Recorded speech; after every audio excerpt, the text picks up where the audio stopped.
Barghani, Islam, Salam, Hete Pu, Rahu Bat, you know what I'm saying? Gino Lako Ninani, Chibu, Bandele Elamine back again for another video. We going live. I'm trying to keep it going live. I'm gonna try to keep going live. You know, every week we gonna do this live thing, and we gonna build us a great audience because you know knowledge is power. Knowledge is the key. You sissies. No, but for real though. Before we get into any video, I want you to check out all our old videos. Please like, subscribe, you know, hit the notification bell to know what's coming on. And you also want you to check it out, the Holy Ancestral Covenant, my book, mine. I want you to check out the book. This is actually from the temple.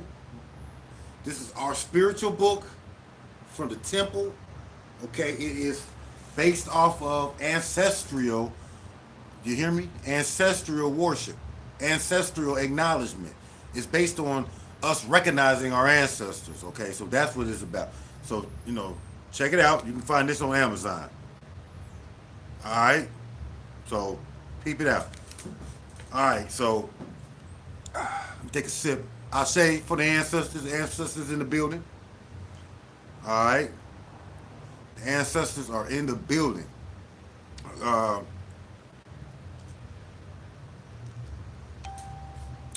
Let's get it in. All right, let me make sure I get a couple people in the building. Get a couple people in the building.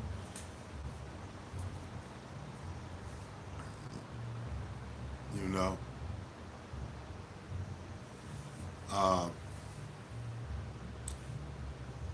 Trying to do a couple things on here before. All right. So we back live again. So let's start building, man. Because even if everybody's not live on here right now, y'all go back, check this video out. I just need a thumbs up so we can get this going, man. I think I do have a lot of information and dialogue that we can build on. And today's video, I really want to deal on the indigenous people, man. Like there's a big movement of melanated people that are looking at indigenous as their status, you know, and this is really like coming. I'm not gonna say an upgrade, but like, you know, let's say 20 years ago, it was the African movement or the Pan-African movement. You know, back if you even go back like I don't know, go back to the late 60s and the 70s, it was the Pan-Africanist movement. And then from there, I'm going to say in around the 2000 mark, you start seeing what we call the indigenous becoming more popular. Not to say that it wasn't around before, because it was. I'm not saying that. You know, just to let y'all understand and know me, you know, I come from the Moorish perspective, but I'm well read as an African. You know, I consider myself from the Africanist movement, and I also looked at and studied the indigenous here in America. And if you look at like our first videos that we've done on New Kemet TV, if you look at those videos, our first videos is dealing with indigenous people in America. And, you know, we may claim that indigenous people are here a million years ago, okay? You know, but I'm just here to shake up the tree, you know what I mean? Because like I said, I've studied on different levels of it. And to tell you the truth, man, my perspective has shifted from time to time. And I'm just going to put it out there. Indigenous people say that we were originally from Americas, meaning that they're saying that indigenous people are saying that people were originally North America. So they're saying that we sprouted up from here in the Americas. That there's a multiple genesis. And like I said, listen, I got videos. I got videos that talk like me and brother I'm in my Aunt Ra. My man I'm in my Aunt Ra. That's my man. Shout out to I'm in my Ra. He's I'm gonna get him on some more videos, but I got him on videos. And he's coming from I'm gonna say from a Pan Africanist or Africanist point of view, and he believes that man, civilization comes from Africa, and that everybody came from out of Africa and spread among the world. Now, I kind of tend to gravitate toward that based on what I've seen. And that's where we're gonna get into, because the indigenous people believe that we are from here. Like we were born, not born here, but our genesis started in the Americas, and that there's multiple genesis. So there might be a genesis in Africa, there might have been one in America. They're saying it could have been one in Australia, it could have been one in somewhere in Asia. And I don't know. Let's take a sip, man. I say to the ancestors in the building. I say to the ancestors. So, what the indigenous melanated people are saying, that they were never from Africa. They're saying that they never was on slave ships.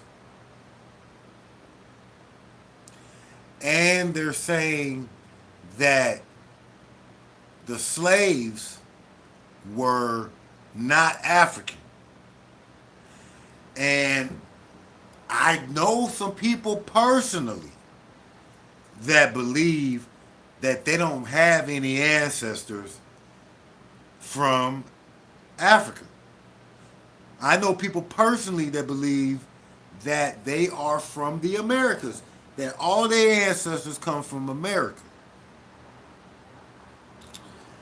Now, that's what I really want to get into, man. That's why I need some people on the line, in the building. If y'all don't, please comment down below. You know what I'm saying? If you're looking at this video at a later date, after it's been live, I want you to make comment, because I'm getting it from every angle, man. Like you got Mexicans, or indigenous people, or people that think they're indigenous to this land, saying that there was no black people here in America before slavery. Okay, you got people doing that. You got people saying that. You got a lot of, I call them racists. You got a lot of racist people out there who would never believe that, or could believe that there was melanated people here first, or that was, never even genocide from here. Like they weren't originally from here. They would never believe that native indigenous people were indigenous here. Okay, they would never believe that. But there's no, like I said, there's no right or wrong on this. But from my opinion, based on my studies, now, I mean, like I said, I've been studying, our people since the 90s, since 92. I've been studying indigenous African cultures. I study, you know, I dabbled in Yoruba. I dealt with Kemetic philosophy, principles. I've dealt with Washita Nation, as a Moor. And I'm going to tell you something. As a Moor, that opened my eyes up to the possibility. Because shout out to Hakim Bey. Hakim Bey, you know what I mean? Hakim Bey was the first brother to bring that information to me when I was watching them on VHS. Hakim Bey was showing us how there was indigenous people in America, from at least before the Mongoloid. Okay, and like I said, we done videos on that. Our first videos, y'all check out. Our first videos was dealing with that.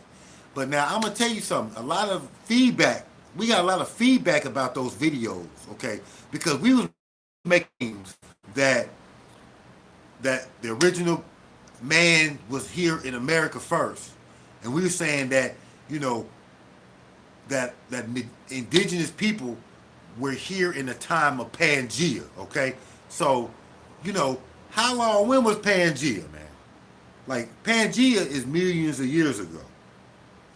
So our claim that we're saying that man was here at the time of Pangea has not been necessarily scientifically proven.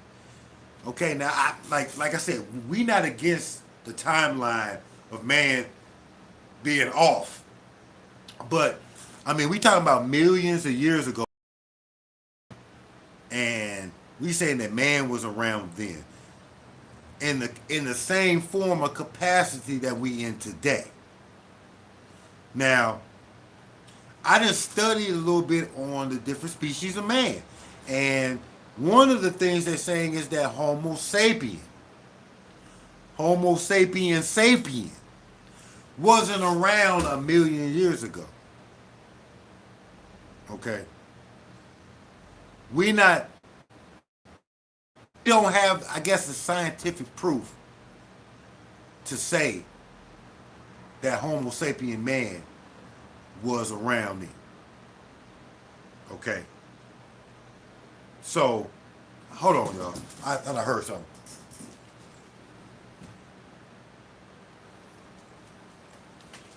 All right.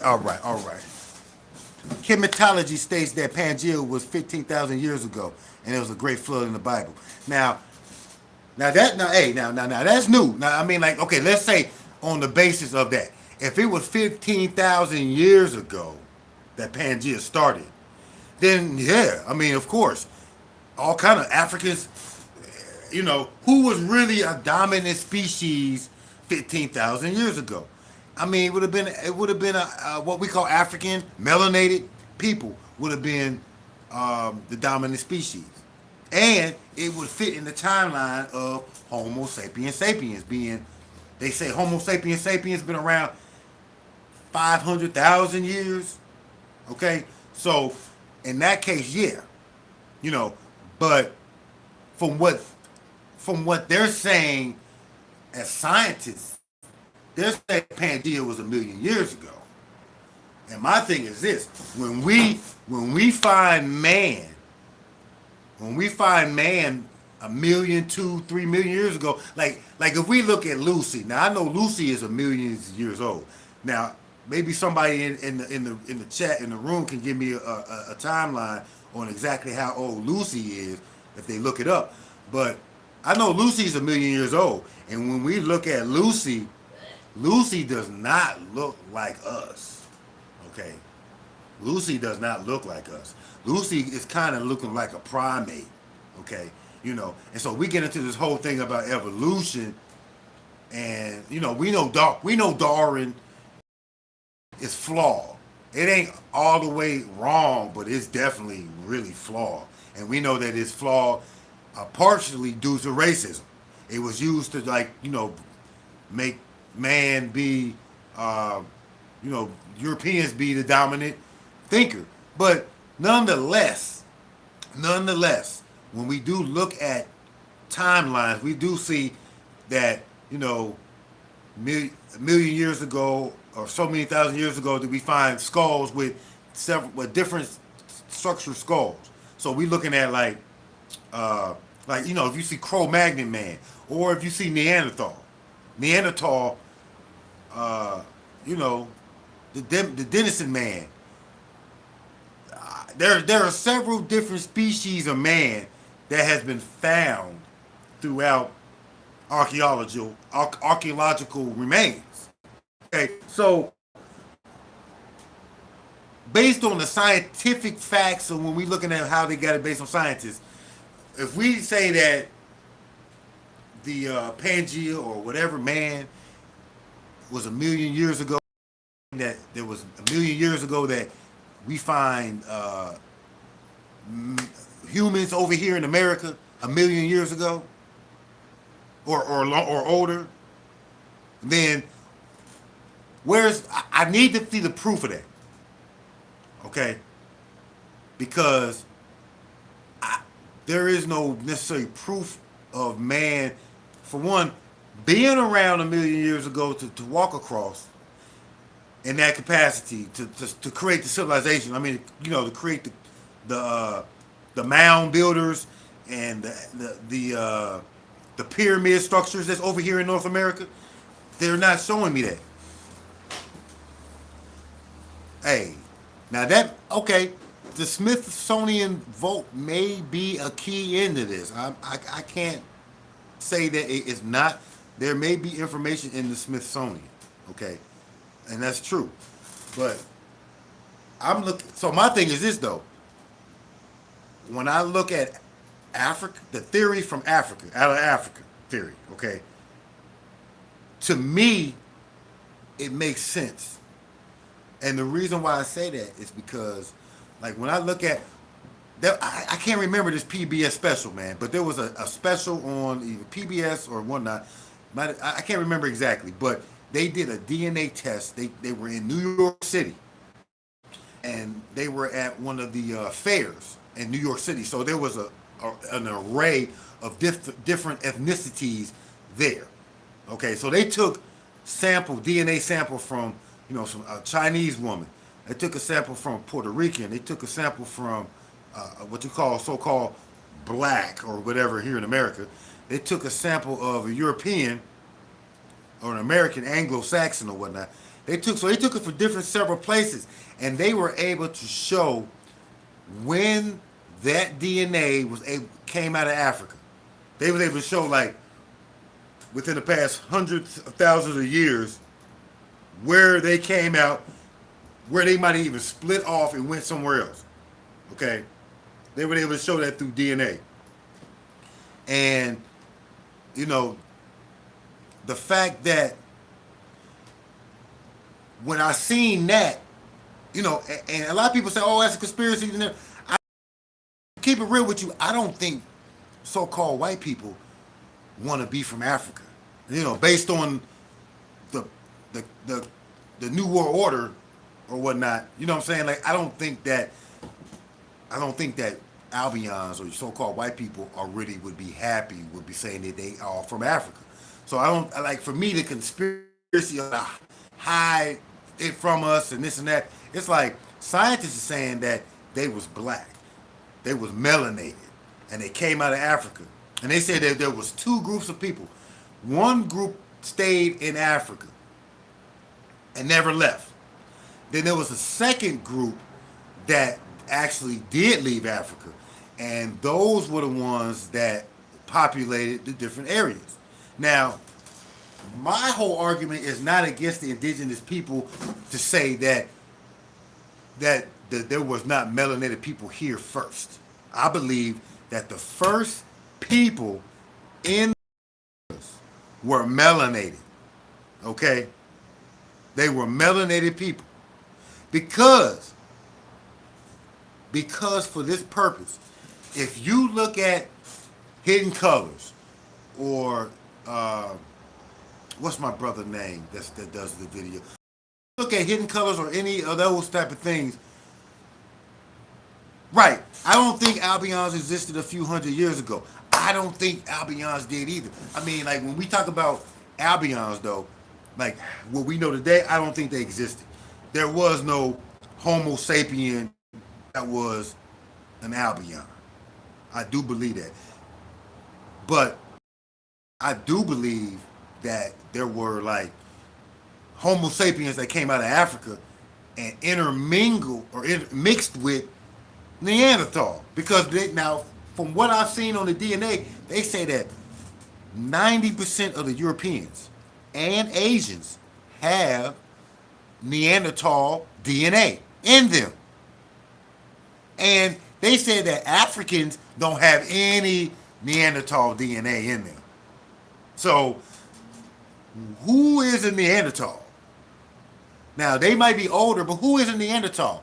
That is, to me, that's the caveman. That's the Captain Caveman. Okay, that's that dude that running around with the bat. That's that dude that dude that was here I mean, not here in America, but here in Europe.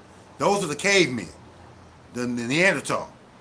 Homo sapiens came in, and they said that they mixed with them, and kind of like the annihilation uh, of Homo sapiens happened from the mixing of not the annihilation of Neanderthals happened from because of Homo sapiens coming in, mixing with them, and basically breeding them out.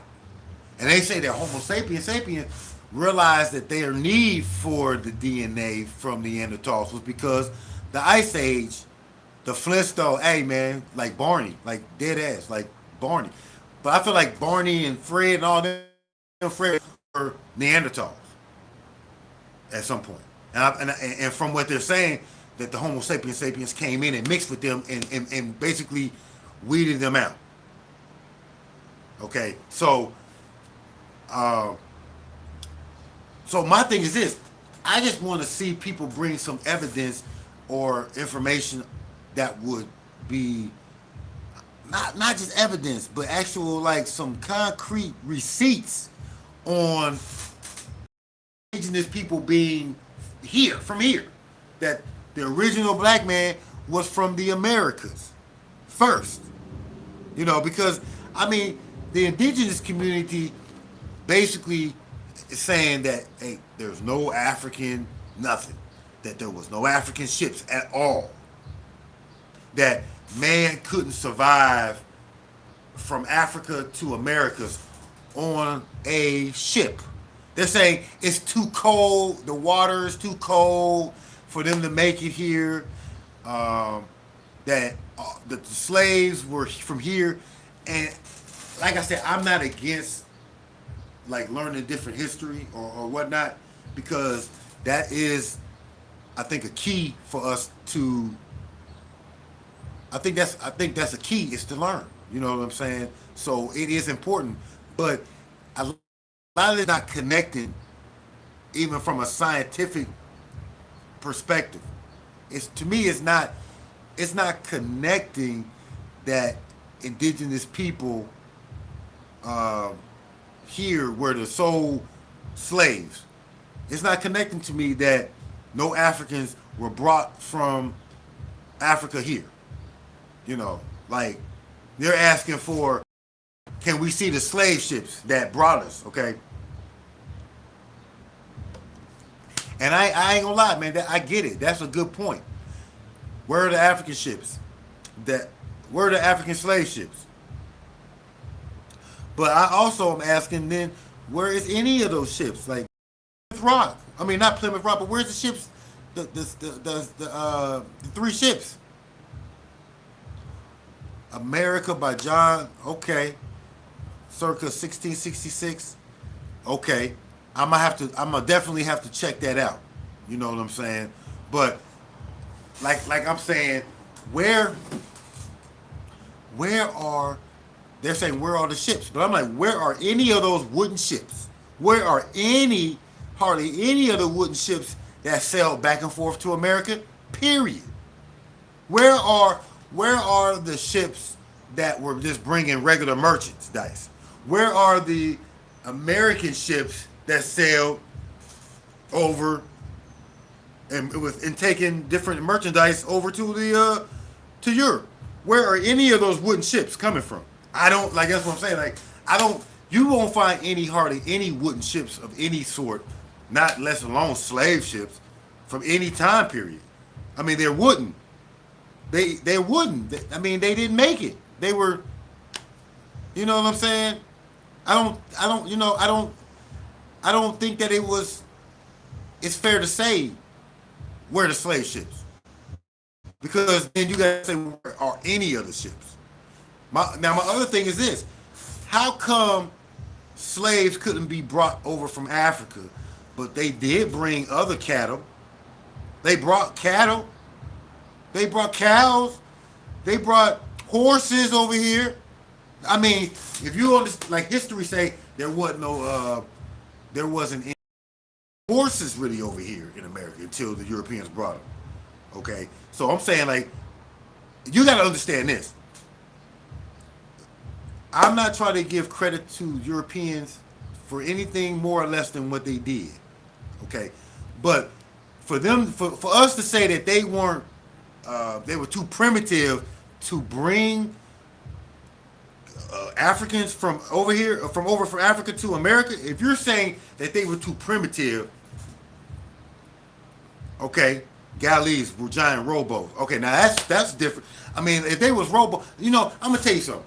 If you took a bottle, and we talked about this, if you took a bottle and stuffed it with a letter and threw it off the west coast of Africa, it would make it over here to the Americas because of the currents. The currents enough bring pretty much everything from Africa over to the Americas.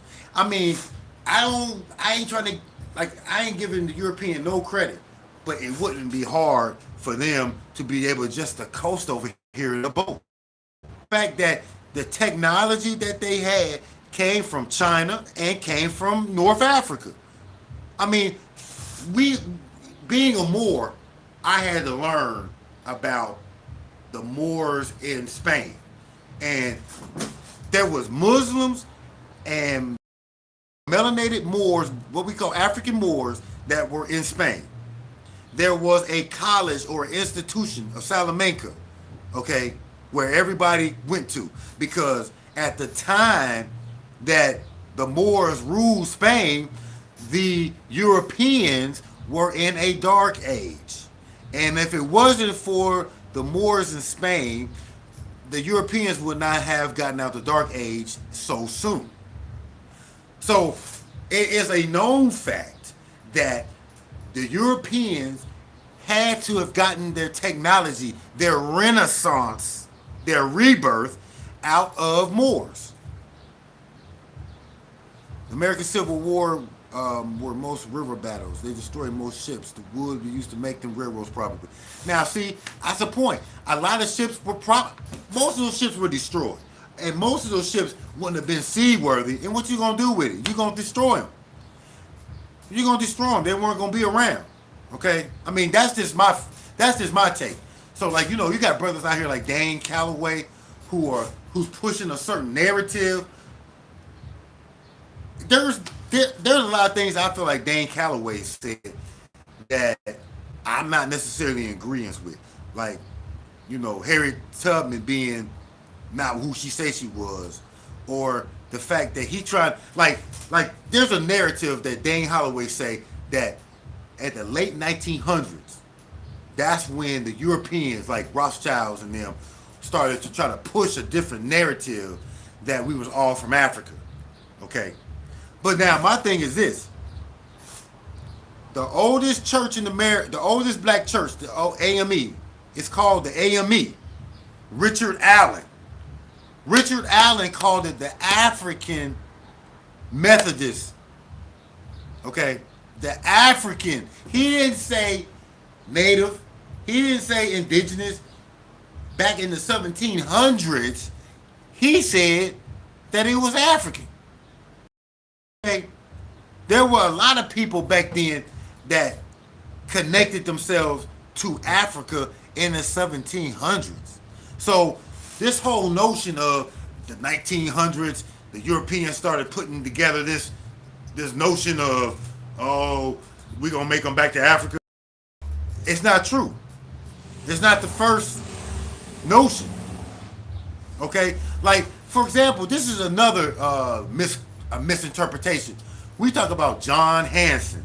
Everybody talk about John Hanson being the first president or being one of the first of the 7 presidents of the United States. And they got this picture of John Hanson, very dark skinned. Okay? Say, but old Babs have Africa labeled as Libya. I believe that. They say a lot of stuff. I don't disagree. But back what I was saying, John Hanson was, it's saying he's a black president, the first black president. John Hanson, he's that person. If you look at John Hanson, there's a more of a mixed or European looking, but he might be mixed. I'm not saying that, but he definitely is not John Hanson, the picture that they show us. The picture that we see is a photograph. It's a photograph. Now, how many of y'all understand that photography and photographs did not exist in the 1700s? They did not exist in 1776. Okay, photographs were not around until the 1800s. Hence, John Henson, the one that we see, the so-called black man, he was in the 1800s, and he was known for the Back to Africa movement. He was bringing people back to Africa in the 1800s. I mean, this was like before the Civil War. This was like probably like in the 1830s or whatnot, early 1820s, 30s maybe. But that John Hanson was for bringing black people or sending so-called Africans back to Africa. That's what John Henson was for. So this whole notion of, in the early 1900s, Carnegie and Rothschilds and the DuPonts and all them niggas started wanting to, send us back to Africa and send us on this wild goose chase, trying to keep us from taking over this land.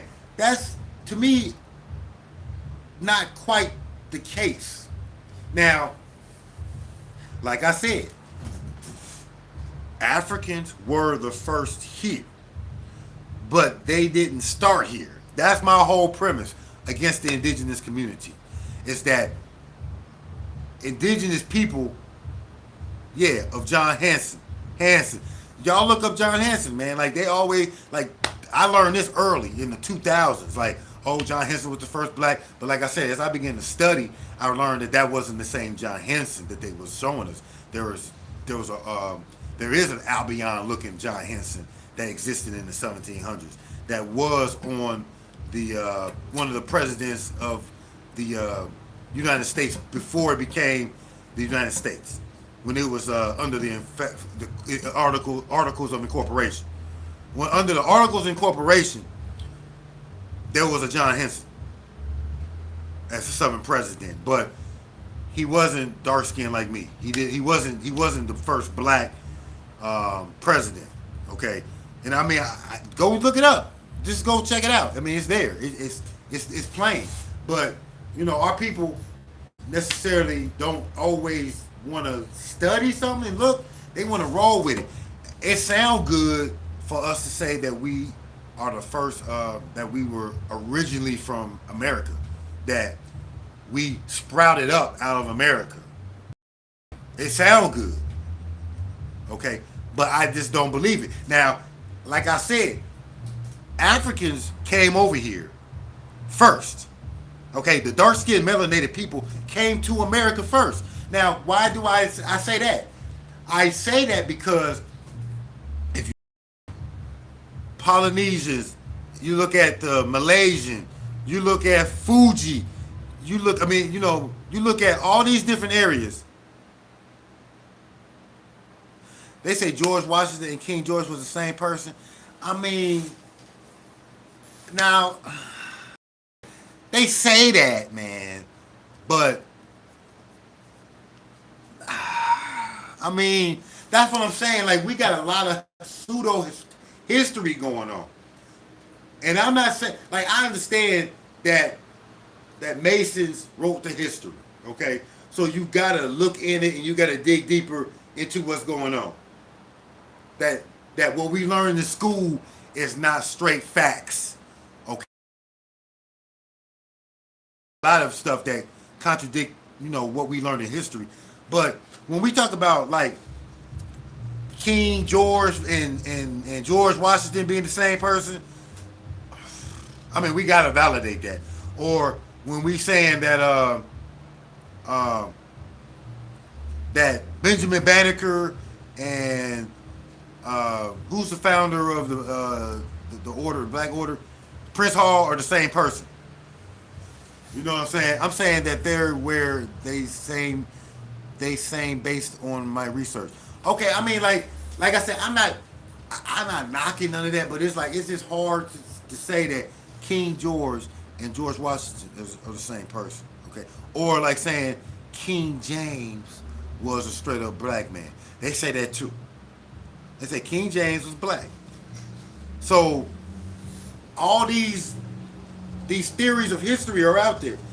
Okay, I mean, and like I said, it go back to, indigenous people saying, hey, we sprouted up from America first. We were never in Africa. We never been to Africa. We ain't got no African DNA.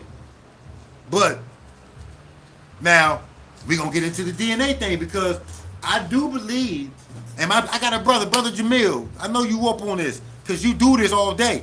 But and I know you in the chat room. You know what I'm saying? But the DNA that most black people find over here, they got some African DNA in them somewhere. Now, some of us got indigenous DNA too, but not as much as African DNA. And so, for the indigenous people to say that no African people came over here and that all the slaves were from here, and then they try to say that, well, we couldn't ship all them Africans to Africa, okay? But at the same time, the indigenous people try to say that they shipped indigenous people from Africa all around the world. So you can't have it both ways. You can't have it where Africans can't come over here, but you can send indigenous people from America all around the world. You can't have both sides. The fact is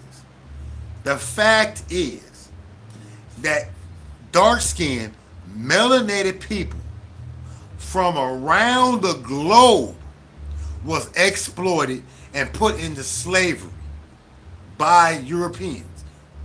Okay? That's the facts. Because you could go over to like Fiji or like I said, the Melanesian and find that they was trying to enslave them here. You say, oh, my fault, bro. You here, waiting on the text. Little peace, guy. Like I was talking about the DNA, man. I was talking about the DNA.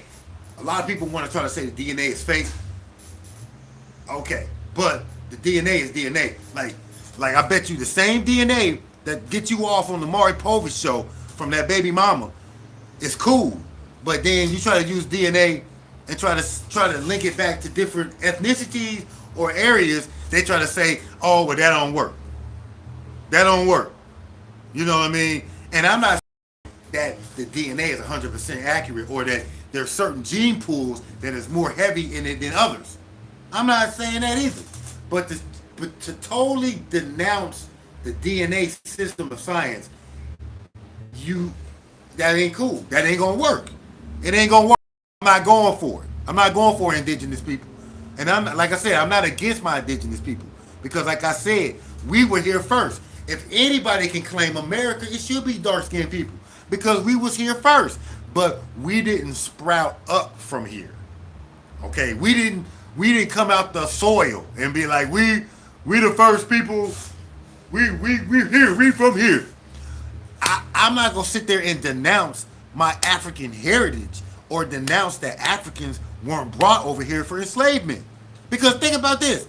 They say that when the European came over here, he was nasty. He was nasty, bruh. I'm talking about dirty, stinking, nasty. Okay? What was the first thing that came off the slave ship? What's the first thing that came off the boat when the European came over here? Like when Christopher Columbus first came over here with his stinking ass. What was the first thing that got off the boat, man? It was the rats. The rats got off the boat first. The rats and the roaches climbed out the damn boat first. Now, where did the bubonic plague? The bubonic plague, nobody could figure it out. But the bubonic plague was spread so easily because of rats. And Europeans didn't have no understanding of germs. Okay? So, for the fact that They had survived bubonic plague. They had survived being filthy as hell. They was filthy as hell. And they came over here filthy as hell, bringing stuff, disease, and things of that nature over here that had not been over here in America before. And that is why so many indigenous people was killed. So many indigenous people died because they really couldn't deal with they stinking ass. Okay? They couldn't tolerate it. Now, Africans, Moors, who had a different relationship with the European. You know what I mean? I know, man. You had different the European had a different relationship with the African. They had contact with the African. They was in contact with them in a much better pace. You got the Moors that had gotten with the Islam and got with Muslims and had advanced even in medicine. So a lot of Moors, Northern Africans, shit, you go back to ancient Egypt. Ancient Egypt had a foreknowledge of disease and stuff way before anybody else, man. So, I'm not going to sit here and not, the European and the African had a relationship. And this relationship that was not maybe afforded to people that was being brought over here. The Europeans that came over here, those indigenous people weren't necessarily afforded that same immunity. And it showed that a lot of them died of syphilis and other kind of related disease that was brought by the nasty European. So they started bringing over Africans because they really couldn't replace them. Now that's what they saying, okay? That's the motto. That's the history, okay? We can debate that if we want to. I'm not against it, but what I'm saying is, when I get to looking at different aspects of this, it's like, look, it's nothing wrong with us coming over here first. Like, that's probably what happened. So, are we the indigenous people of America? Yeah, because we were the first here. We were the first to inhabit it. We were here before the Mongoloid got here. And see, that's the issue, because you got all these Mongoloid associated people that would get on here and say, "Oh, you wrong. You guys are just as racist as the white man for trying to our history." Ain't nobody trying to take away Mongoloid history. Y'all can have Mongoloid history. Look, we know that there was some Asians that came out the Bering Strait. Okay? All I'm saying is, when they got here, man, it was already melanated people here. They had came here, probably at least 5, 6, 10,000 years before they got over here. And the reason why I say that is because, look, the out of African theory would support that.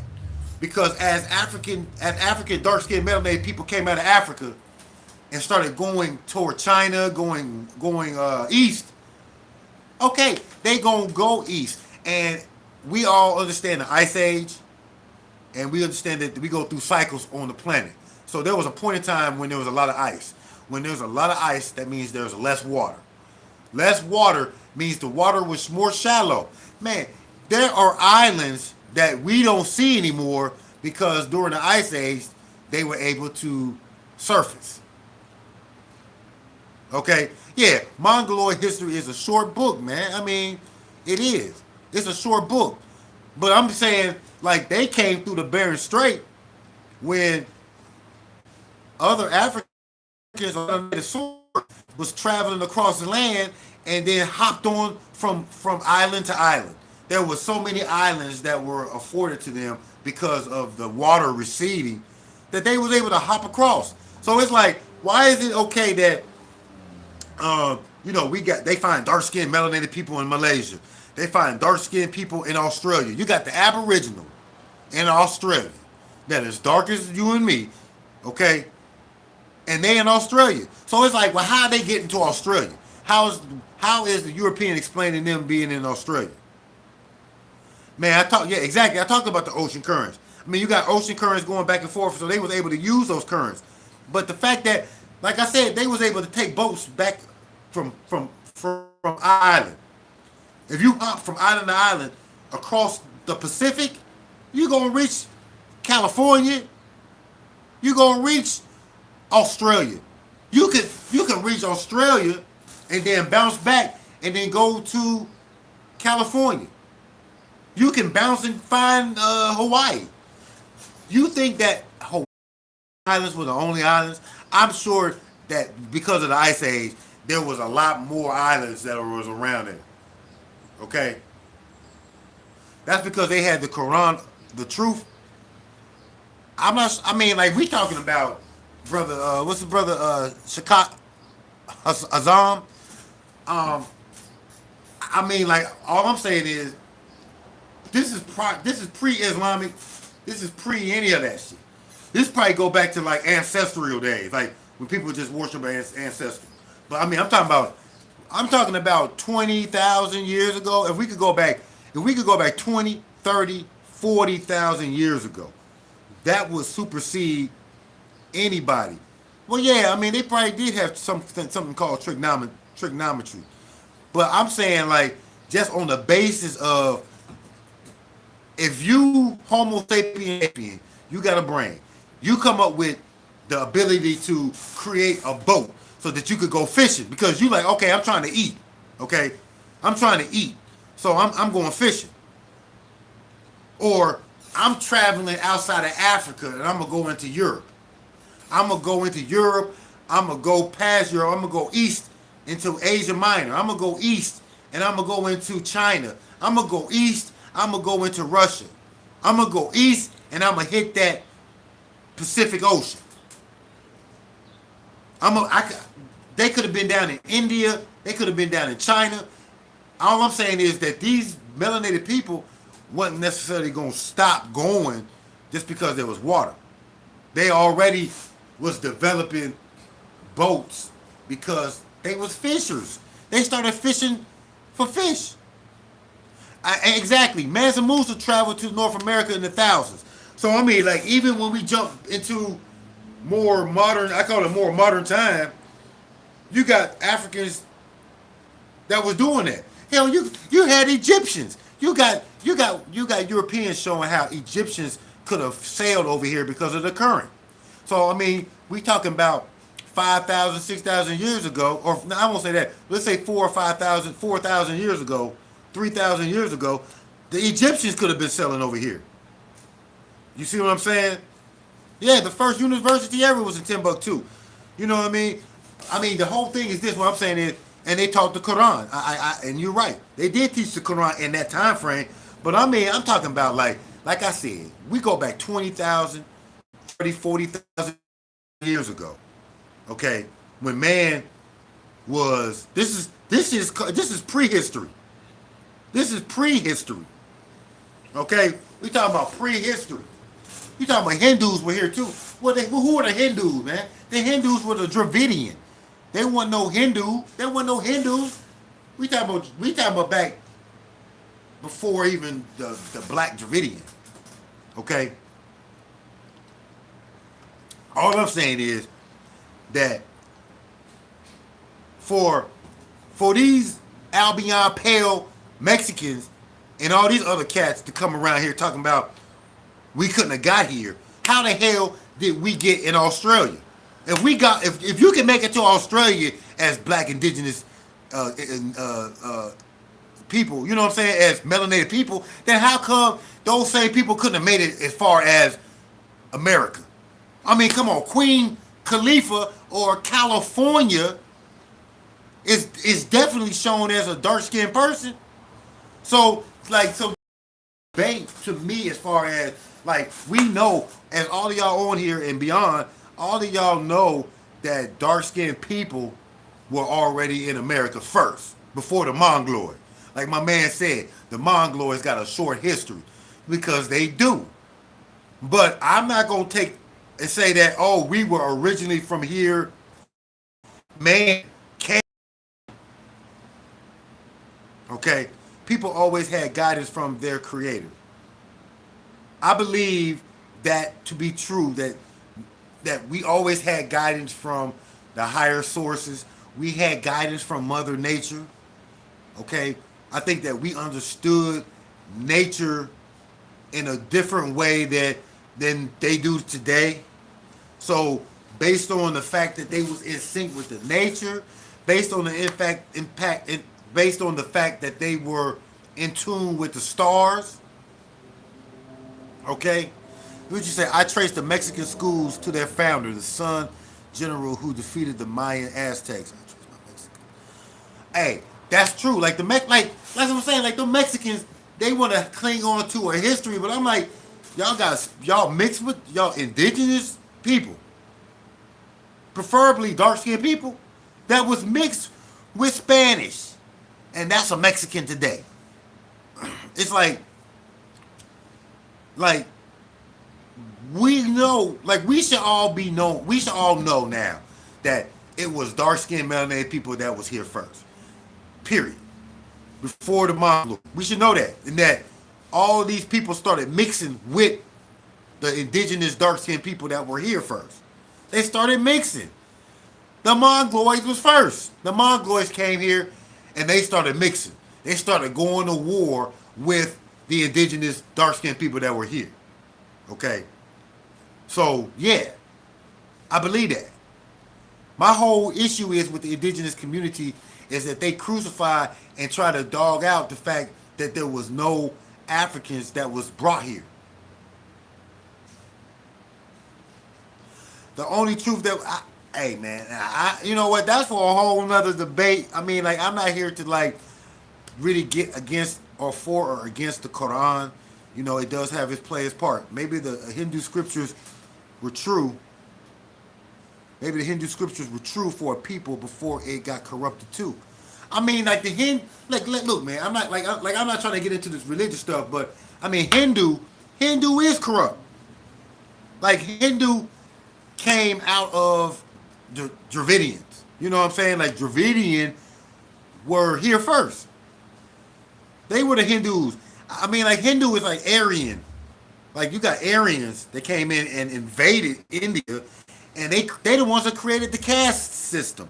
So I mean, for me, I'm not to talk about and say that there's no spirituality in the Hindu scriptures, but at the same time, the same Aryan Hindus are the ones that created the caste system in which the Europeans later on adopted for their own benefit with slavery and the whole thing themselves. I mean, the whole mulatto, quadroon, and this whole breaking down of a black person from being light to dark, segregation, all that came out of out of Hindu Aryan philosophy. You know what I mean? So I'm not here to knock Hindus or anything.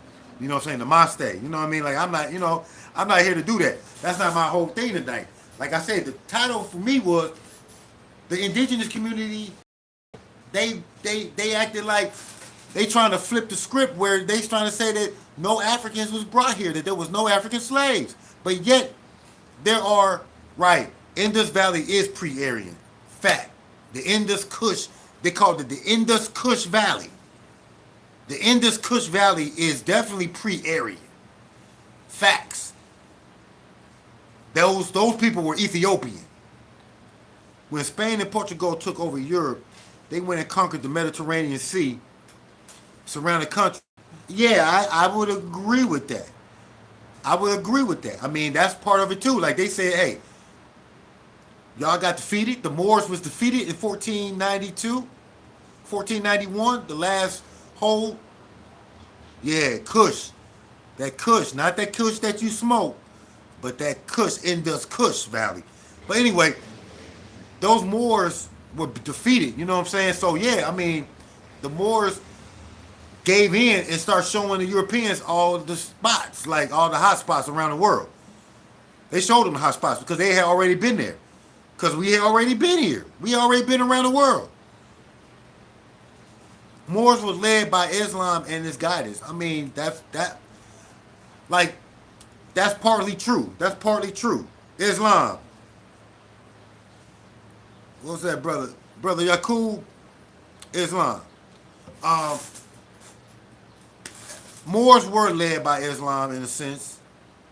I'm not going to sit there and say that Islam back in those days were a science. They used the sciences as a religious order versus the European being Catholics and totally got rid of all science. So you know, Europe. So the Arabs, Islamic, they were for knowledge. So a lot of knowledge was able to be brought in and preserved because of Islam. They preserved had been researched and had happened in Egypt. You know, when you got Alexandria, you know, being a hot spot for knowledge and wisdom, the uh, the Moors and the Muslims, they did keep that knowledge going. Like they took that knowledge and they went forth with it and started building on the knowledge that the Greeks and them had. You know what I'm saying? So yes, if in that form, Islam did guide them in that form. Islam did help preserve a lot of hidden ancient knowledge. Okay, so I give y'all that. Methodology came from Islam. Two things we overlook. The world was divided by seas, not land borders. True. The ancient countries were port cities, not the states we know today. That's true.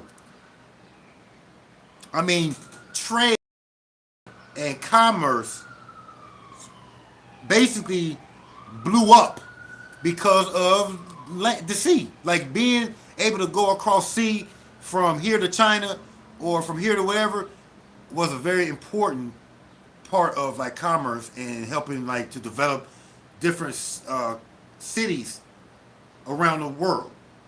These were like seaports. From these seaports, you know, they became hotspots. So yeah, I'm not against that. You know what I'm saying at all. I'm not against that at all. You know what I mean? Um, you know, my whole thing is that we the narrative on what we have, we building. I think like we're in this age of technology where it's being used against us to divide us. They use disinformation, and like you can put out something like flat Earth or you know, black people were here first. I mean that no, excuse me, that black people were originally from America versus, you know, Africa. You can put all these narratives out here and put these elaborate video editing together and make a point. And so like now we're being in this age, we're being saturated with so much information that we can't discern what may be real and what's not. That's why their perspective is screwed up. Right. I mean, like our perspectives are screwed up because first of all, a lot of us don't know history. And so then when you're told another narrative, you might run with that because you don't know history. You didn't, you know, a lot of us didn't even want to know about it. Indigenous blacks are treated as Indians in the South, and if they did not exist. Indigenous, like, look, that's the whole thing. I don't disagree with the fact that Europeans, the American white man, was taking us out of our indigenous status in America. I'm not saying it. I think a lot of times when you look at the what is that? The doll rules, the doll book, the book that they put everybody in. Like, there's no doubt that a lot of $5 Indians came about. No doubt, no doubt, no doubt. There's a lot of corruption. There's no doubt that there was a lot of that. There was definitely a movement to keep blacks from so-called blacks or indigenous dark-skinned people associating with Native Americans. There was definitely that there. And I think that was a twofold because that was to keep the indigenous or Native American movement of, you know, being there with America. They wanted to keep those separate from the plight of what dark-skinned people from the slave side was having. And that's another thing that we want to talk about. You know, a lot of times we talk about these Native Americans, but a lot of Native Americans did have slaves. A lot of Native Americans had slaves. I mean, I'm for sure the Cherokee had slaves. The Cherokee had slaves.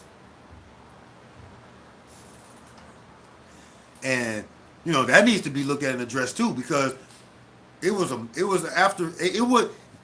the Cherokees did not get rid of their slavery until after America said something about that. Until America came in and said that it was wrong for you to have slaves. We made slavery illegal, so you got to do the same thing. And so it wasn't until then that a lot of the Native Americans got rid of slavery. So, you know, that's something that needs to be addressed. But the fact that there was a distinct need to separate the problems with dark-skinned, melanated, so-called Africans versus the Native Americans here. But in reality, they were the same problem. Okay, but that's part of that division. You know, you keep movements divided in order to keep things divided, to keep people down. And so, I mean, I feel like now, yeah, like our allies, counterinsurgency, counterintelligence, all these things, like a COINTELPRO, to keep people apart from each other so that they can't come together and go against the same common enemy. You see what I'm saying? You go, the queen about to, the queen needs to go by, and she don't want to, you know, show her presence, but, you know, the movement, peace to the queen, to the goddess, you know what I mean? All right. So the thing is this: what this indigenous movement is trying to separate the Pan-Africanists from the indigenous. So now you've got Pan-Africanists, or should I say, you got indigenous people with the indigenous movement like Dan Calloway and all them going against the Pan-Africanist movement. Okay, so to me personally, this is causing the same division as the European was trying to do in the 1800s by dividing us from each other then. So, to me personally, the indigenous movement and the Pan-Africanist movement really are one and the same.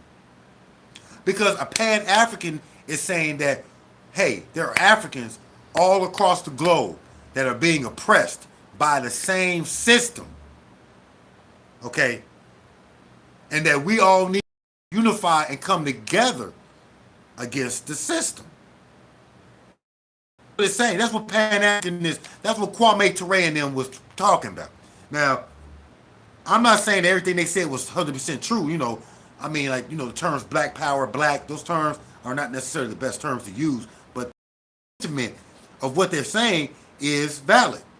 Now, you got the indigenous movement who is going totally against everything that the Pan-African movement is talking about. So they're standing alone. And Dan Calloway and them, they're standing against everybody else. And, I mean, come on, man. We can't do that. We got to work together. Like, we should be coming together with our research so that we can come up with a different narrative. But for any indigenous people to try to just claim and say that there was no Africans brought over here, I mean, you're wrong. You're wrong. I mean, I just can't get behind that. I can get behind, hey, there might not have been as many as they say it was. I could believe that, perhaps. But from the basis of what they saying, the reason why, because they can't bring that many blacks over here. It's too cold for them to bring blacks on the slave ship and this and that. I mean, to me, that's a bunch of BS, man. I mean, like I said, they brought everything else over here. The European brought what they needed over here to transform this land into what they wanted to. They really are what we call, they terraformed America into what they wanted to. I read these articles where they said that there wasn't no apple trees over here. Like, it wasn't no apple trees. It wasn't no horses over here. Okay, they brought the foods that they wanted. They planted their foods over here. They terraformed the land. They didn't. They didn't necessarily want the natives over here. So what they do? They try to get rid of the natives. They brought in foreign people. Okay, from other lands. They brought them in over here because they didn't want, number one, they didn't want them to know the land and the terrain, and the fact that they didn't want them to have any claim to the land. Now that's what they did. Instead of them saying that they were from here first or whatever, I mean, like, that's not necessarily to me the main thing. The fact that, like I said, that they wanted to bring people over here who wasn't familiar with everything. That's what they was doing. You didn't want to have natives that knew the land and knew the terrain, because they was able to escape. They had allies. They had ways to get out of here. I mean, a lot of Native Americans did not get killed. A lot of them fled. A lot of them went to other places and set up shop. They cut down the food, forest, and grow crop. They did do that. They changed. They cut down the food that they used, and they brought in the foods that they used. So they brought in apples and all these things that were from Europe, and they brought them over here, and they started terraforming the land. Okay, making it less inhabitable for the indigenous people. They start killing off the indigenous people because they didn't want the true possessors of the land to be here. They didn't want nobody else to try to come back later and make a claim on their land. You know, so I think they was trying to kill off a lot of what they call the natives and the indigenous people here, and then they imported foreigners in the land. And so that's my thing. Now, like I said, were there there were native indigenous people that were enslaved. I mean, because they did that everywhere. Did they send indigenous people off from here to there? Yeah, they did that. I do believe that during slavery, at some point, that they might have taken a lot of the indigenous people and shipped them out. Because that's what they was doing around the world. They were going to Malaysia and all this place. There's a movie, hey, I cannot remember the name of that movie. It's a deep movie too. But the movie with and what's his name? Forrest Gump, dude. What's my name? The man from Forrest Gump. It was a movie that they did where it was really about like reincarnation. Okay, and in that movie though, in this movie, man, it was deep because they showed the first was these slaves that were being treated some way. Tom Hanks. Yeah, it was a movie with Tom Hanks and Halle Berry, and they were like going through time.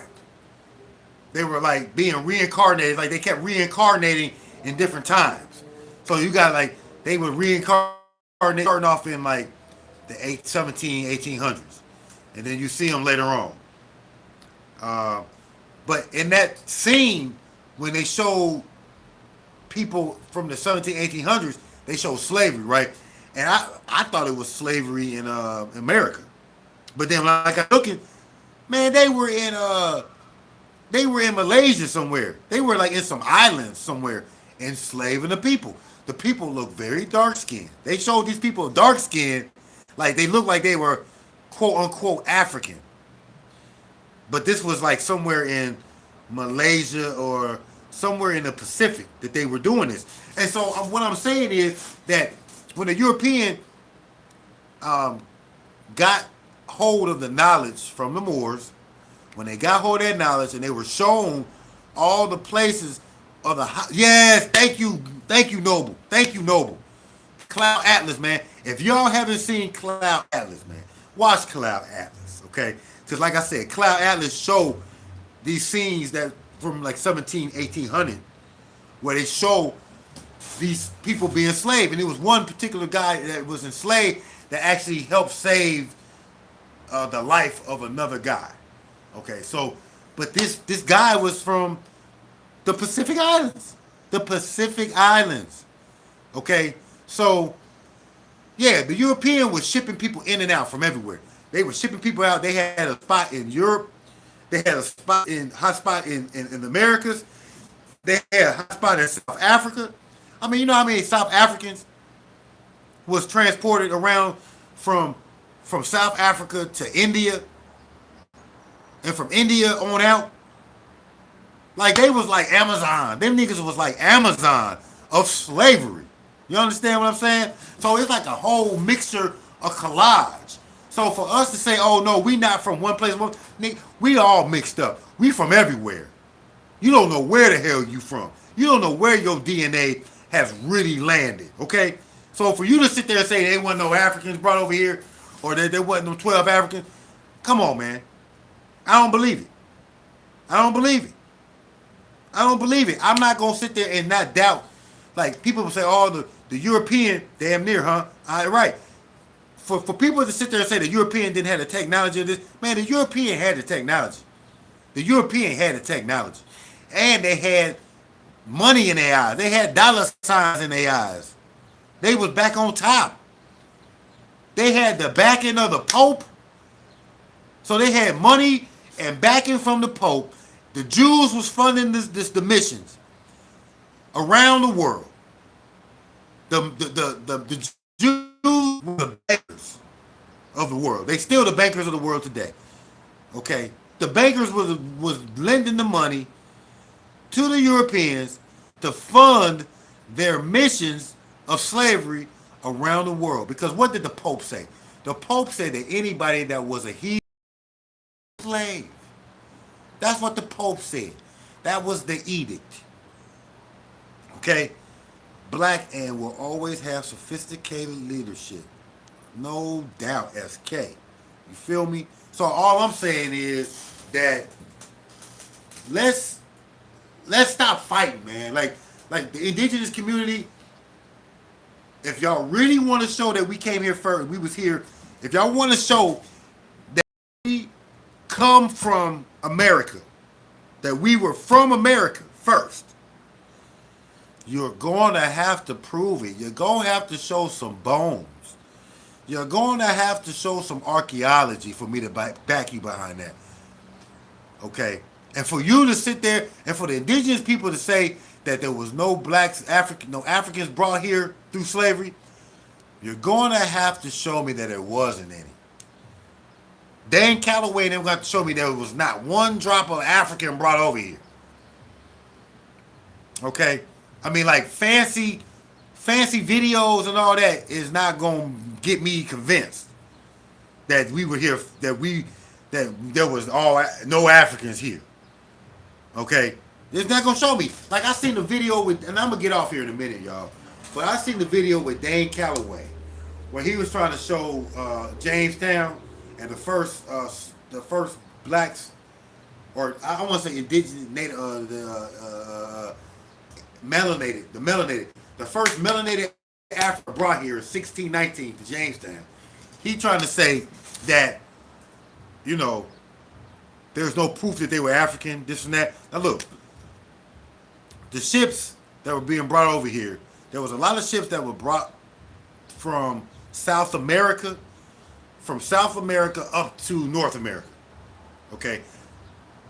Now, there were African slaves that wrote later down in time that said that they was being brought from over here. That he came from Africa and was sold into slavery.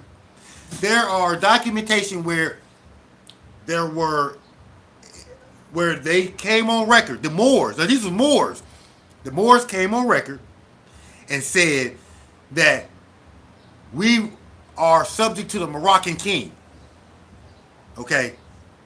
That we were stolen and stolen from Africa from Africans. It was some Africans that caught their ass and brought them over here. Okay? So, yes. Why does Dane Calloway and them talk about Christopher Columbus? Why Dane Calloway and them don't talk about how Christopher Columbus, before he sailed over to so-called Americas, before all that, that he was sailing up and down the west coast of Africa. He was setting up the slave trade. Why is John Henry Clark referred to that? He got a book on that with the Holocaust. He talk about that. So we got John Henry Clark in there. I mean, like for us to denounce our elder historians who passed on, Ashe, okay, for them to sit there and say that Christopher Columbus and them was setting up the slave trade. Because what he was doing, what Christopher Columbus was doing, he was going up the coastline. So he was on the beach. Christopher Columbus was sitting on the beach with some trinkets and money and wine and white hoes and all that on the beach, getting these people, okay, getting these Africans to be like, hey, we got some white women, we got some wine, we got pow, we got these guns. Take this back there into the interior and let them get this. That's what Christopher Columbus was doing before he got involved with this. And in his journey and understanding, he was finding out how these Moors already knew. Okay, Salim, officiel. Wow, okay. Now, so what I'm saying is, this is not what they want to talk about. The indigenous community doesn't want to talk about Christopher Columbus. Okay, there are things that was going on that the European was setting up. There were things that the European was getting from indigenous African people. There was knowledge and technology that they were gathering from various places. Like the Chinese. I mean, come on. The Chinese brought gunpowder. Okay? Like why don't the indigenous community talk about Marco Polo? Okay. Marco Polo. What did Marco Polo bring back? I mean, I'm not talking about just gunpowder and guns, but Marco Polo went through China. They went through an industrial, like an information highway. Okay? That was an information highway that Marco Polo, Silk Road was an information highway. He ran into all the Moors on the highway. Okay? Here it is, 49. Hey, bro, check it out. Go back and watch, go back and watch the video. But all I'm saying is, you got to look at the history, man. And Marco Polo, he went down the information highway called the Silk Road. He got a lot of information. He brought that back to the Europeans. Europeans was like, oh, snap. Like, we really need to know these things because we don't know. We behind. The Pope and all them got us so dumb, deaf, and blind in the world, we don't know what's going on. We don't know. But yet, the Moors traveling around, traveling in and out, the Silk Highway, okay, the Africans being able to trade and do things, with their alliance with the Arab, see, you got to understand, the Africans aligned with the Arabs, and so they connected in with the information highway. They got connected in, where the European was not going with them Arabs, so they got hit up. How? Marco Polo was a spy. Okay, Marco Polo was a spy for who? For Europe, right? Marco Polo was a spy for the Italians, I would imagine, right? I mean, because the Italians was the first to go through the Renaissance, right? The Renaissance started with them in Spain. So yeah. I mean, if you talk about Marco Polo was a spy, yes, sir. Yes, sir. Check this. Watch that show Marco Polo. It's on Netflix. Watch that show Marco Polo on Netflix. They got some jewels for y'all. Okay? They talk about everybody. Hell, they talk about the assassins in that show. Now I ain't even want to go into all that, man. I'm not even gonna go into all that. But what was I saying, man? The fact that Marco Polo, Christopher Columbus, all these started, yes, the Catholic order, man. Hey, I don't want to divulge and go off in another tangent, but watching the Killer Priest podcast, there was a brother on there breaking down them Jesuits, bro. You know, the Jesuit order, which I know about the Black Pope and all that. He was breaking down and saying the Jesuits was the cause of everything. Now, I don't know about all that, but I definitely know that the Jesuits, the Catholic, we know the Catholics had a lot to do with everything. They had all the information. We know the Catholics had a lot of information, and they put it up and they disseminated it among themselves, and did not give this information to the general public. Yes, we know this. Could Marco Polo probably working with the Catholic, being a spy for the European, the kings, particularly the Catholic Church? I could definitely run with you on that. Definitely. I could see that. Man, Alibaba.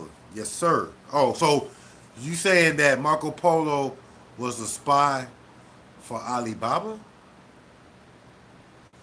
Is that what you saying? Now, like I said, I'm gonna have to check that out. But my whole thing is saying that the European had the ability to gather information and gather things that were used in one way and able to use it in another way, because he was always thinking about domination, ruling over things, and materialistic gain. Not to say materialistic gain, but the European was looking at trying to take over, and it was his time. It was the time for them to make that move, and they did. And I believe that yes, they had the capability, the technology to bring some boats over. You telling me they couldn't bring no boats over? You couldn't tell me they couldn't bring no slaves over? Is that what these indigenous people are telling me? That Europeans did not have the technology to bring human beings over? That they couldn't bring a couple hundred Negro black slaves that were brought over here? They couldn't bring them over here, huh? They try to say that all of the slaves were brought from America up into Americas. But I'm going to keep it real. Before like the early 1800s, come on, man, there was slavery going on all up and down the Americas. It was only until the 1800s that they started to... So you saying that not in 1955, that Europeans did not have the technology? Is that what you're trying to tell me? When Christopher Columbus sailed over here, Christopher Columbus came with stuff. Okay, no sir. So, and this is what I'm saying. See, like, this is the fallacy. The European did have the technology, because where they get the technology from, brother? You a Moor. Ishmael Bey, you a Moor. You know that they got their technology from the Moor. They got their technology straight out of Spain, brother. You see what I'm saying? I'm not saying that the European was smart enough to come up with this on his own, because he necessarily wasn't. But was he able to steal technology or gain technology from other groups of people around the globe? He was able to get technology from China. They was able to get the technology. They was able to get the technology of building castles from the Moors. They was able to get the technology on boats. Like the Europeans, not to go to Africa and then come to the Americas. Yeah, well, okay. Let me ask you, Ishmael Bey, were there Moors sailing from Morocco or from the Moorish Empire? Were there Moors over to the Americas? That's what I want to know. Because if Moors was sailing from Africa or from that side, so if African Moors, if Moors was able to sail Well, when they were defeated in 1491, don't you think that they gave? You don't think they gave the technology to Christopher Columbus? You don't think the ships that he was sailing on was not from Christopher Columbus? I mean, that were not from the Moors? Come on. The Europeans always taking stuff.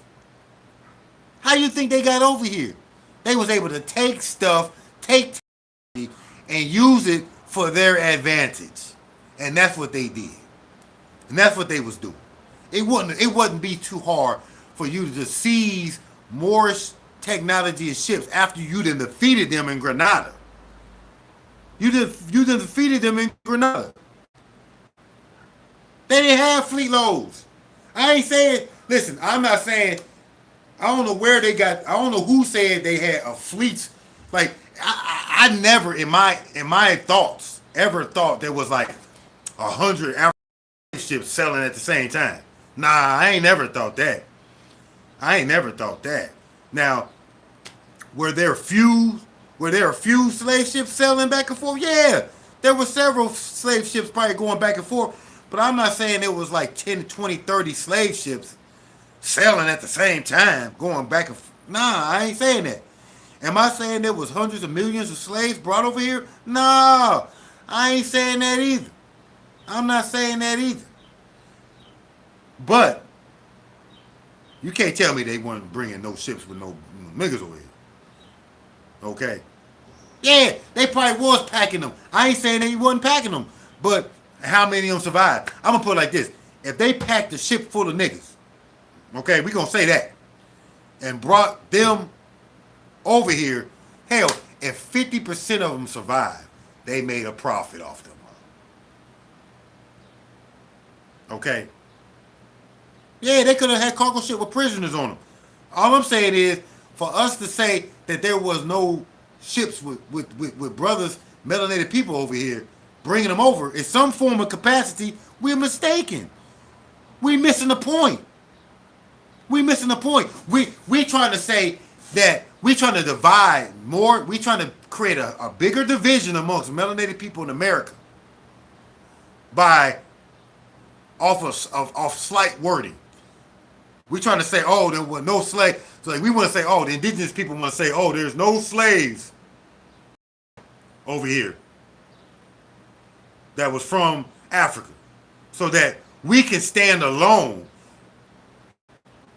and not include African or any other group of people. We want to like get rid of those and say, oh, just the indigenous community of dark-skinned melanated people here in America, we gonna stand by ourselves united because we didn't come from them.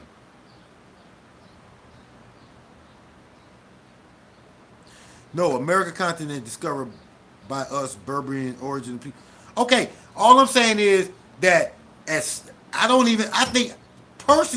think that prior to, Berbian, hey, I think that there was indigenous, dark-skinned, melanated people that came over here at least 20,000 years ago to this planet, over here to America. We know that European pride himself on accomplishments.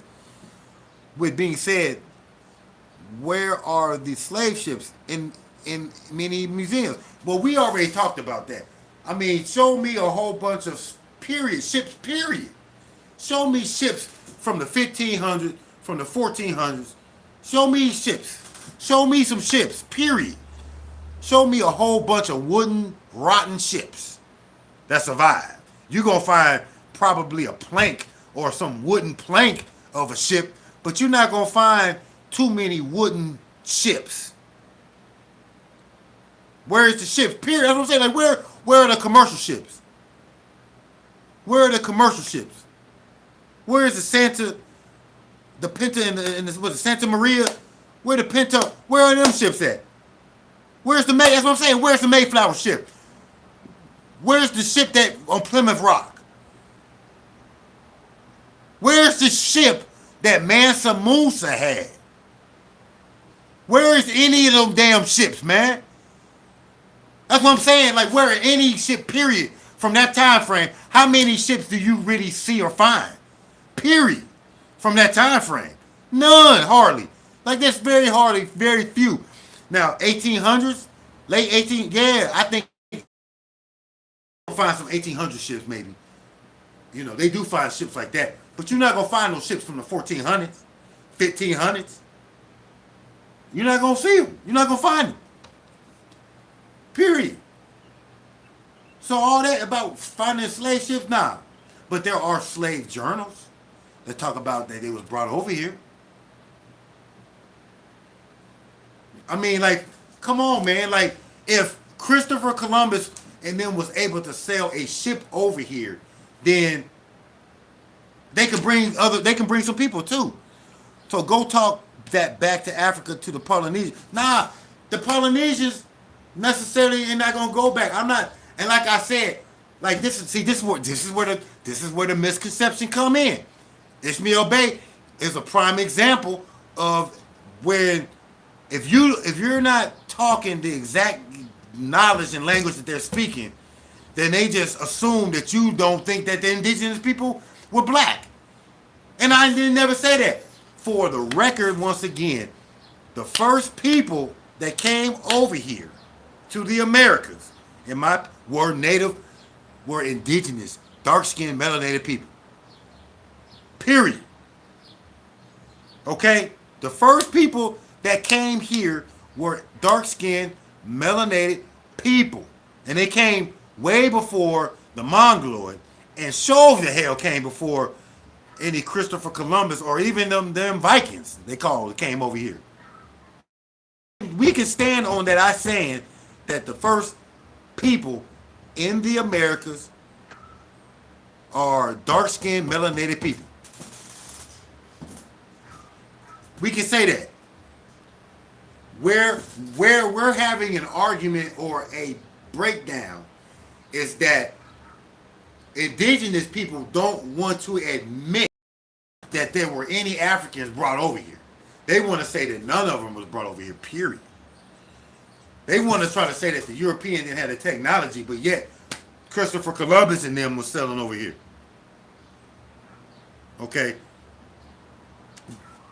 I want to say, why can't we admit that Christopher Columbus stole technology from the Moors?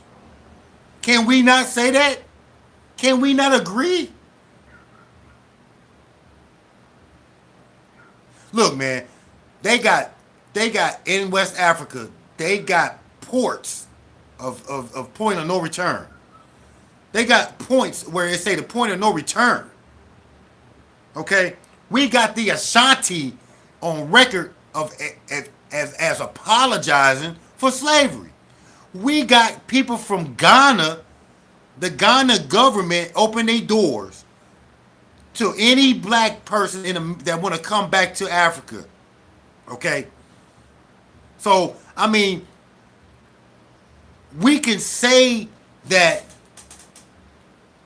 you know, the West Africans, but hey, show me where West Africans say that they don't have no, you know, but I mean, you talking about like you go to West Africa and I'll ask a West African what's their language and they'll tell me French or some shit. They'll tell me their language is French. So what do they know? Them niggas is over in Africa or backwards or just as lost than the people over here. They over there bleaching their skin.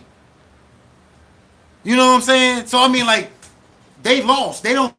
It's very easy to erase history. You could erase in 10 years. You could erase what we know about slavery. Like white Europeans, when slaves or so-called people enslaved became free, they changed the whole books. They changed all the books and everything, the writing systems, everything. So within 10, 20 years, that whole way of doing stuff was gone. So it's not very hard to erase the mind of people that been over there. Like, you go to West Africa, I mean, wasn't West Africa colonialized? I mean, shit, what's the official language of Ghana today? Ain't it English? Ain't the official language of Nigeria English? Huh? Ain't it? Okay. I mean, if that's the case, then what do they know? What did they been taught? How they been taught? How they been lost? I mean, like West Africa is not West Africa that we know that we would have known 500-600 years ago. West Africa has been totally dismantled by European and Catholic missionaries and even Islam that had played a part in the dismantling of indigenous African culture. Okay? So, I mean, for me to sit there and take the word of some random West African off the street that don't know anything about history is like me talking to somebody over here today. Right, Ghana isn't the song God. Right, Ghana ain't song God. Ghana is some European, made up European country that's got dark skinned people living in it. That talk English. Their official language is English. I mean, don't get me wrong. There are still that are part of the Akan, and they have Akan language and history. But I mean, when you're talking about who they brought over, I mean, who taught the Ghanaian people their history? Like, wasn't the Europeans in place? What history was the Europeans teaching the Ghanaians? You know what I'm saying? I got you, but I'm just saying, like, what? Who was teaching? Who teaching the Africans their history? Who teaching African history now? Where the Africans getting their knowledge of history? Ain't they just as lost? Ain't the Africans over there just as lost as the brothers and sisters over here? Ghana is a Catholic state. You hear me? I hear you, no. So I'm just saying, who just as lost? We can't take that word, but like I said, there's a fact that Ghana has at least made mention that they apologize for the African slavery. There are pictures of the European. Exactly. I'm saying the Europeans is teaching the history to the West Africans. So for a West African to say that they don't know anything about slavery or this and that, I mean, come on. Is it in the best interest of the Europeans to have taught history? It's just like if you go down south, the way they teach the Civil War is nothing like they teach it in the North, and we're the same damn country. But the people who in the North, I mean in the South, who was really into slavery, big, they're not trying to tell you the truth. They're not trying to tell you the narrative the same way. And so I'm saying the Europeans was not gonna sit there and tell them Ghanaians that about slavery. But they do know that there was people that they've come from their family that are gone. That are not there no more. That were taken.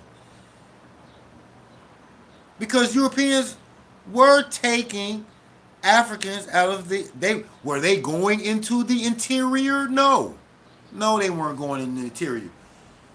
You had niggas that was going into the interior and bringing them back and saying, "Hey, give me some of that wine and some of these white women for these slaves, for these people I captured for you, and you can do whatever you want."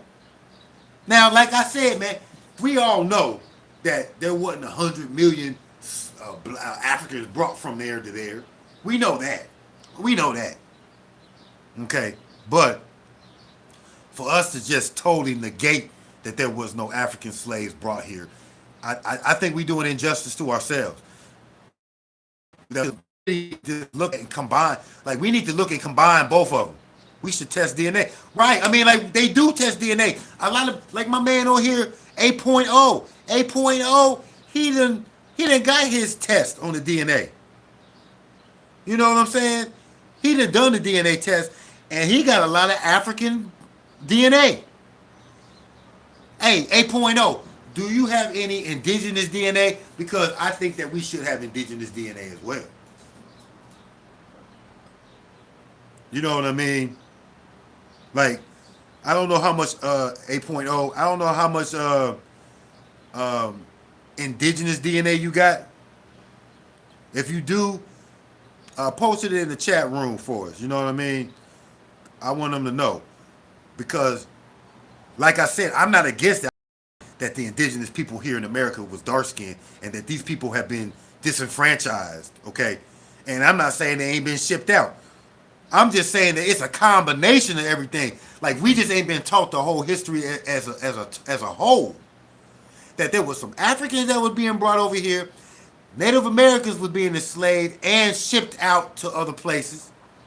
They were all the European was always shipping out people to other places so that they wouldn't be familiar with the landscape. Okay, that was a number one thing because I think that in their early in their run, okay, you say it wasn't a lot of, but you did have some indigenous DNA. My whole thing is think that the DNA people got a lot of indigenous uh, DNA in their database because they claim that they can't find a lot of the DNA. DNA proves you're African, yes. I mean, like the DNA is gonna show that most people got African DNA, and most of us got a strong, we got a strong DNA of African in us.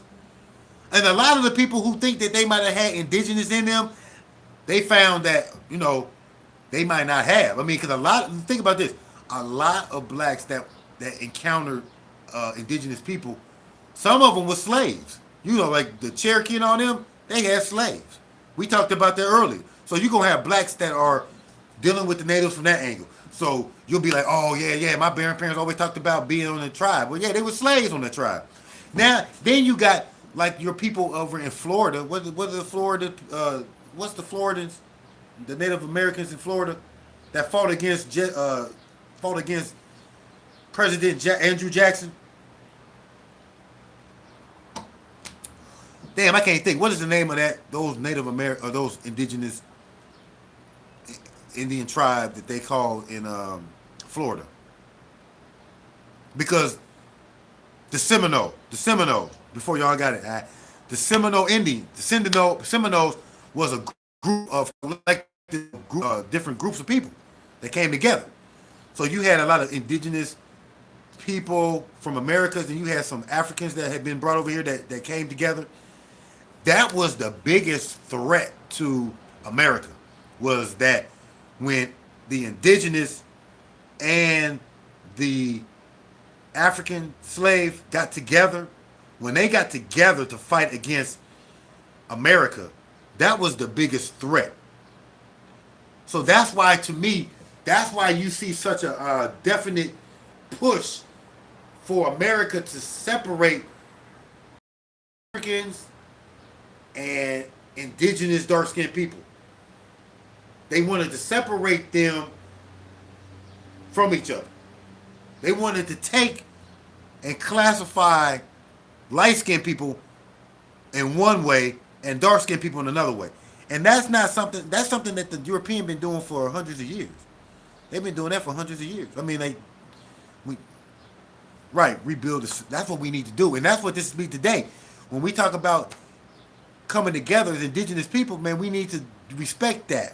We need to say, hey, we indigenous because we was here on the land just as long or as not longer than our Mongoloid companions. But we both been here longer than the European who's actually in control now. Okay? Ironically, many Africans are light skinned. Well, I mean, there's a lot of mixing going on, but I mean, black or African are the progenitors of all of the color. So I mean, you go to Africa, you might find some light skinned people because of genetic mutation or because of whatnot. You're gonna find all the color among melanated people. North African urges are Berbian, okay, since age of Roman. I agree. I mean, like, the Berbers were there before anybody else. The Berbers were there before the Arabs. The Berbers were there before the Romans. The Berbers have been there. The Berbers have been there for thousands of years. That's, I mean, like we don't have to debate that. There's no debating that. And they all came under the fold of Islam. But think about this: the Berbers existed before Rome, before anybody else, and there was no Islam. That was not that language. That was the Berbers was not practicing Islam when Hannibal was around. Okay, when Hannibal was around, huh? Not in the way that we know Islam. Now, if you want to talk about Islam meaning peace, then okay, they might have been practicing something called peace, but it wasn't called Islam. I mean, Berbers are 8.0 Berbers are the indigenous or the people that was there that first in North Africa. Okay, so I'm just saying that the Berbers were not Muslim. You know what I'm saying? Like Islam came after Muhammad passed, the Prophet Muhammad, peace be on him, passed on, and those Muslims went into North Africa shortly after he died. And they brought this form of Islam to that region, and it caught on like wildfire. Like it caught on. It was like the new thing because they was able to take Arabic and use that and write down a lot of their information because a lot of Africans did not write down stuff. Not to say that they couldn't, but they did not write down their stuff. And no, Berbers are not Arabs. You are correct. Berbers are not Arabs. Arabs came into that, like I said, the Arabs came into North Africa and took over North Africa and brought that form of Islam with them. And yes, the Berbers adapted to Islam, but that's not what they practiced at first. Look up what y'all just look up what Hannibal was preaching. I mean, was on. Hannibal and them, they was shit. Hannibal and them was Phoenicians, which are Canaanites. So Hannibal and them and all them people in Berbers in North Africa was practicing Canaanite type religion. They was practicing Baal. Okay? Baal. El. You know, those things. I mean, the Numidians was like another group of people that was in that region. Okay? Yes, we have a relation with Greek and ancient Egypt. Yeah. I mean, they do. So I'm saying, like, the Berbers were practicing ancient old-time religion, real old-time religion, not the Islamism, no offense. All props to Noble Drew Ali. But I'm saying just for the sake of clarifying that, nah, they was practicing old-time ancient religion, which was Baal, El, you know, the ancient deities, man. You know, Canaan and Egypt were next door to each other. So they was practicing what they was practicing in Kemet. I agree. I mean, we are divided by seas, not borders. I mean, what are borders? I mean, I agree. What are borders, man? Borders is artificial boundary. You know, most of the time. You know, right? I know 8.0. See, you 5% North African, so you probably got Berber. Like you probably got Berber in you. The Mediterranean are one people. The Mediterranean, right? I mean, the Mediterranean is a multitude of different people in the Mediterranean. Because you got Mediterraneans from Greek, Mediterranean from North Africa. I mean, they all kind of different. The Gulf and the Caribbean Sea are one people. The Gulf and hey, I'm with you. I mean, they you know, but if you ask them if they want people, like what are the people that are in Americas? The Taino, like the Taino are supposed to be one of the original or the people that were here before Columbus got here. The Taino, okay. And when you like Puerto Ricans got like Taino in them. They got Spanish or Portuguese, like Spanish in them. Spanish, and then they got African. You see what I'm saying? Because there is a slight distinction between like the indigenous people that came over here into the Americas 20, 30,000 years ago.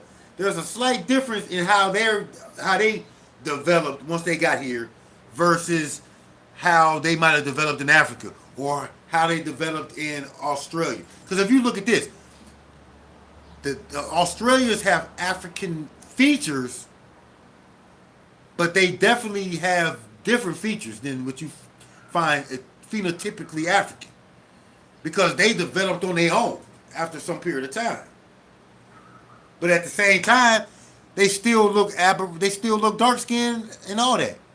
All North African since Egypt until Ghana and Senegal. Okay, I'm not sure the Jews in Spain. The Jews from Spain lightened their complexion. The Jews from Spain lightened the complexion. Okay, okay, I can see the Jews being that. I mean, the Jews that were in Spain are not necessarily the same Jews of Ashkenaz. Like the Ashkenazi Jews are one. That group was them Russians. But the Sephardic Jews, are they are more from Africa or from like people don't understand. Like when the Jews was banished out of Rome, I mean out of Israel. When Rome defeated the Jews in Israel, a lot of them went to like Iran. They went to the Middle East, what you call the Middle East today, but like or Samaria, what you call Babylon. They went.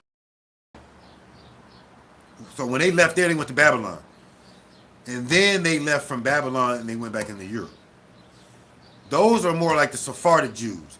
Now the ones that we call the Ashkenaz, the fake Jews, those are the ones that converted to Judaism, and they were from Russia or from the Caucasus Mountains or from the if you look up Ashkenazi, they come from like the Caucasus Mountain area. So those are different. So you got those two different Jews, and they let you know. You got the Ashkenaz and you got the Sephardic Jews. The Jews are the ones that were around in Spain when the Moors were there. And I mean, yeah, they probably were lighter in complexion being through what they've been through.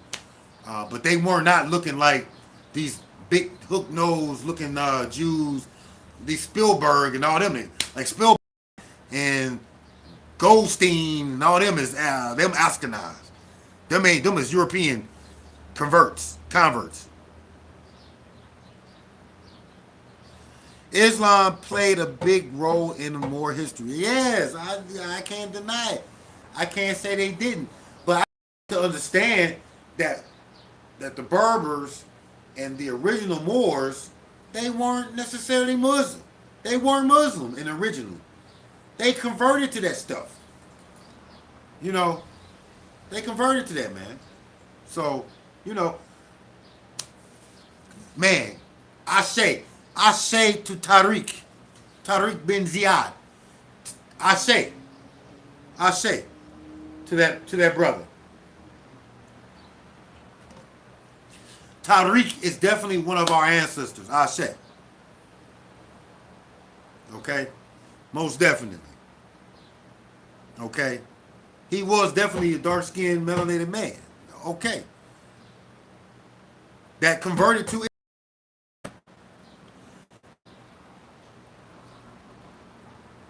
he was a Muslim.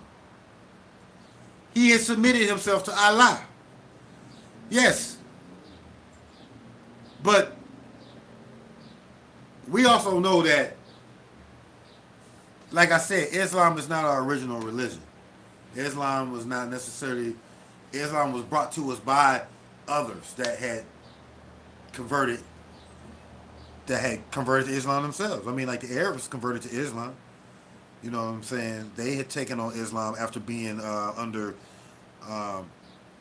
what is it, the Sabaeans, Sabaeans, like they were Sabaeans first. Okay, Islam original religion.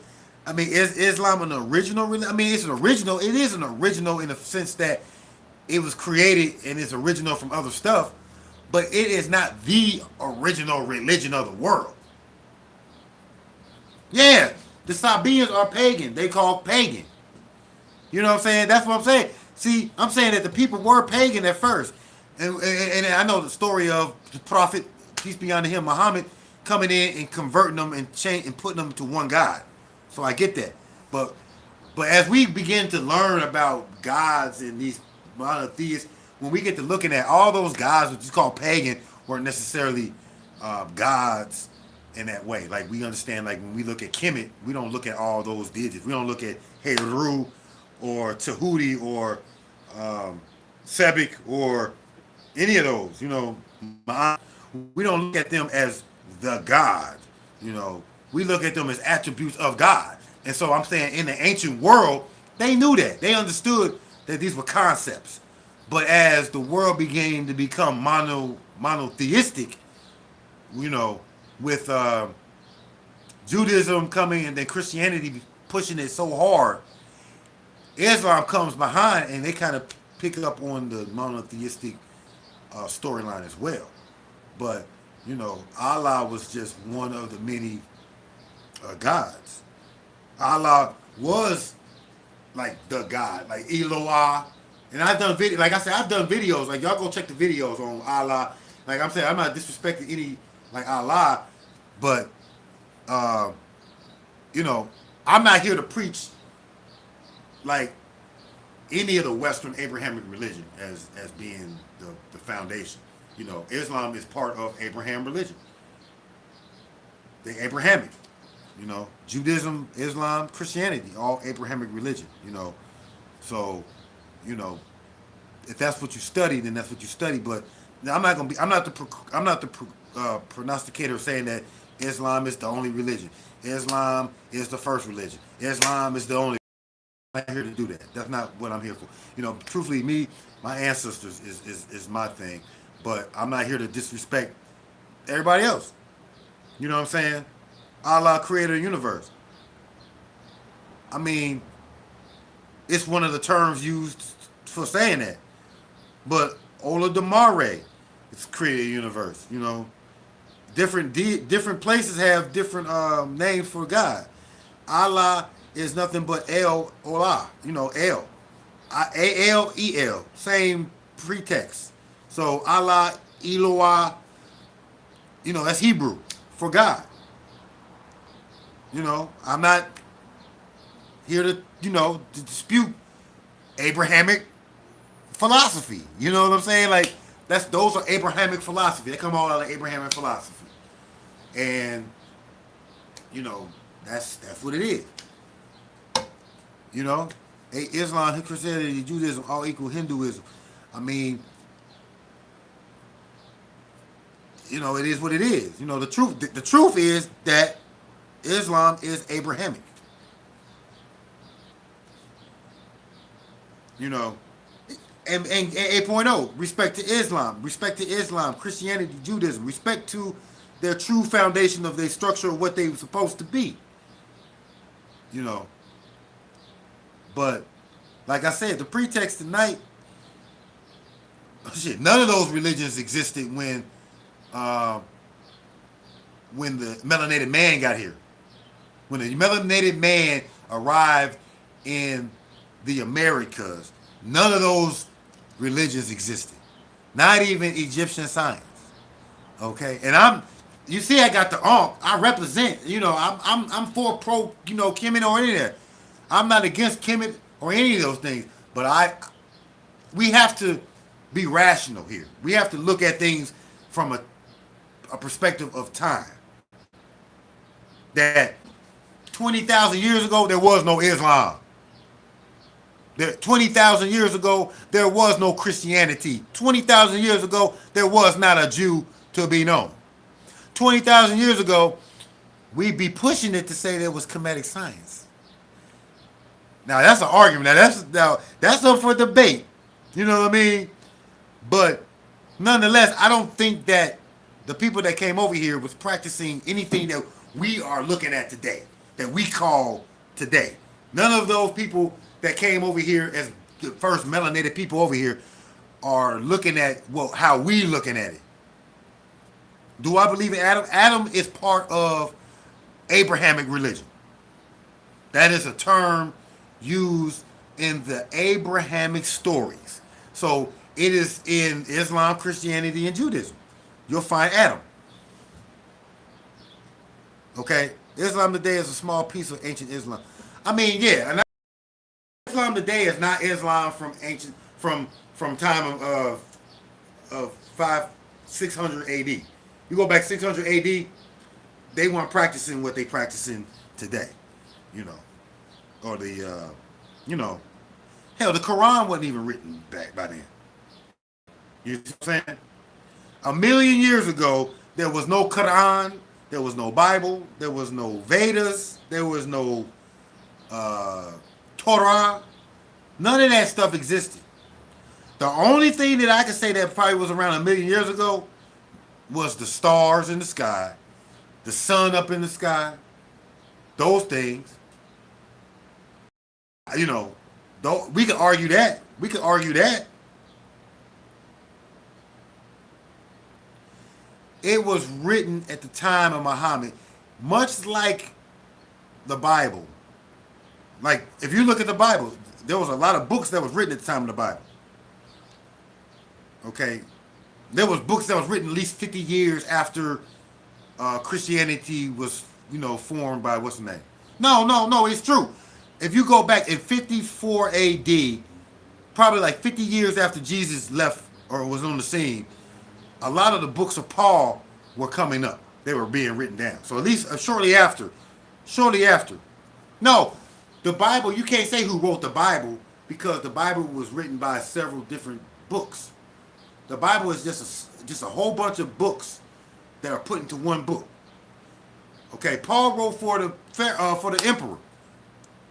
Paul didn't write nothing. First of all, Paul's stories were written down later by somebody else. Okay. Well, I mean, brother, you don't have to agree with me, but I'm telling you the facts is the facts. I mean, like when I went to school over this, like I went to school for, what is it? I did a class on the Book of Paul, the books of Paul, and they broke it down. I mean, like Christians don't necessarily like this because the books wasn't written down right after, people think that the books was written down when Jesus died, and they wasn't.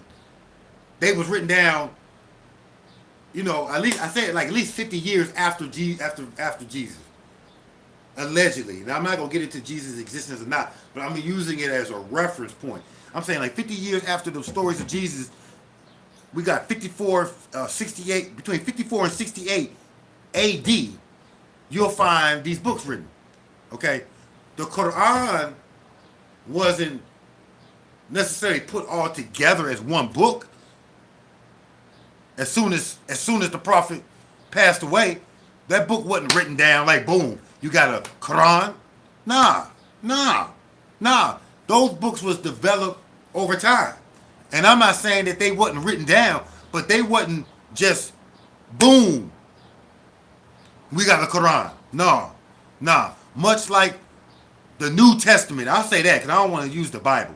Because the Bible got the Old and New Testament. The New Testament was pretty much written down shortly after, within the first 50 years to 100 years, it was written down. Okay, but the Old Testament is part of the Bible too. That was written down. That was already written down.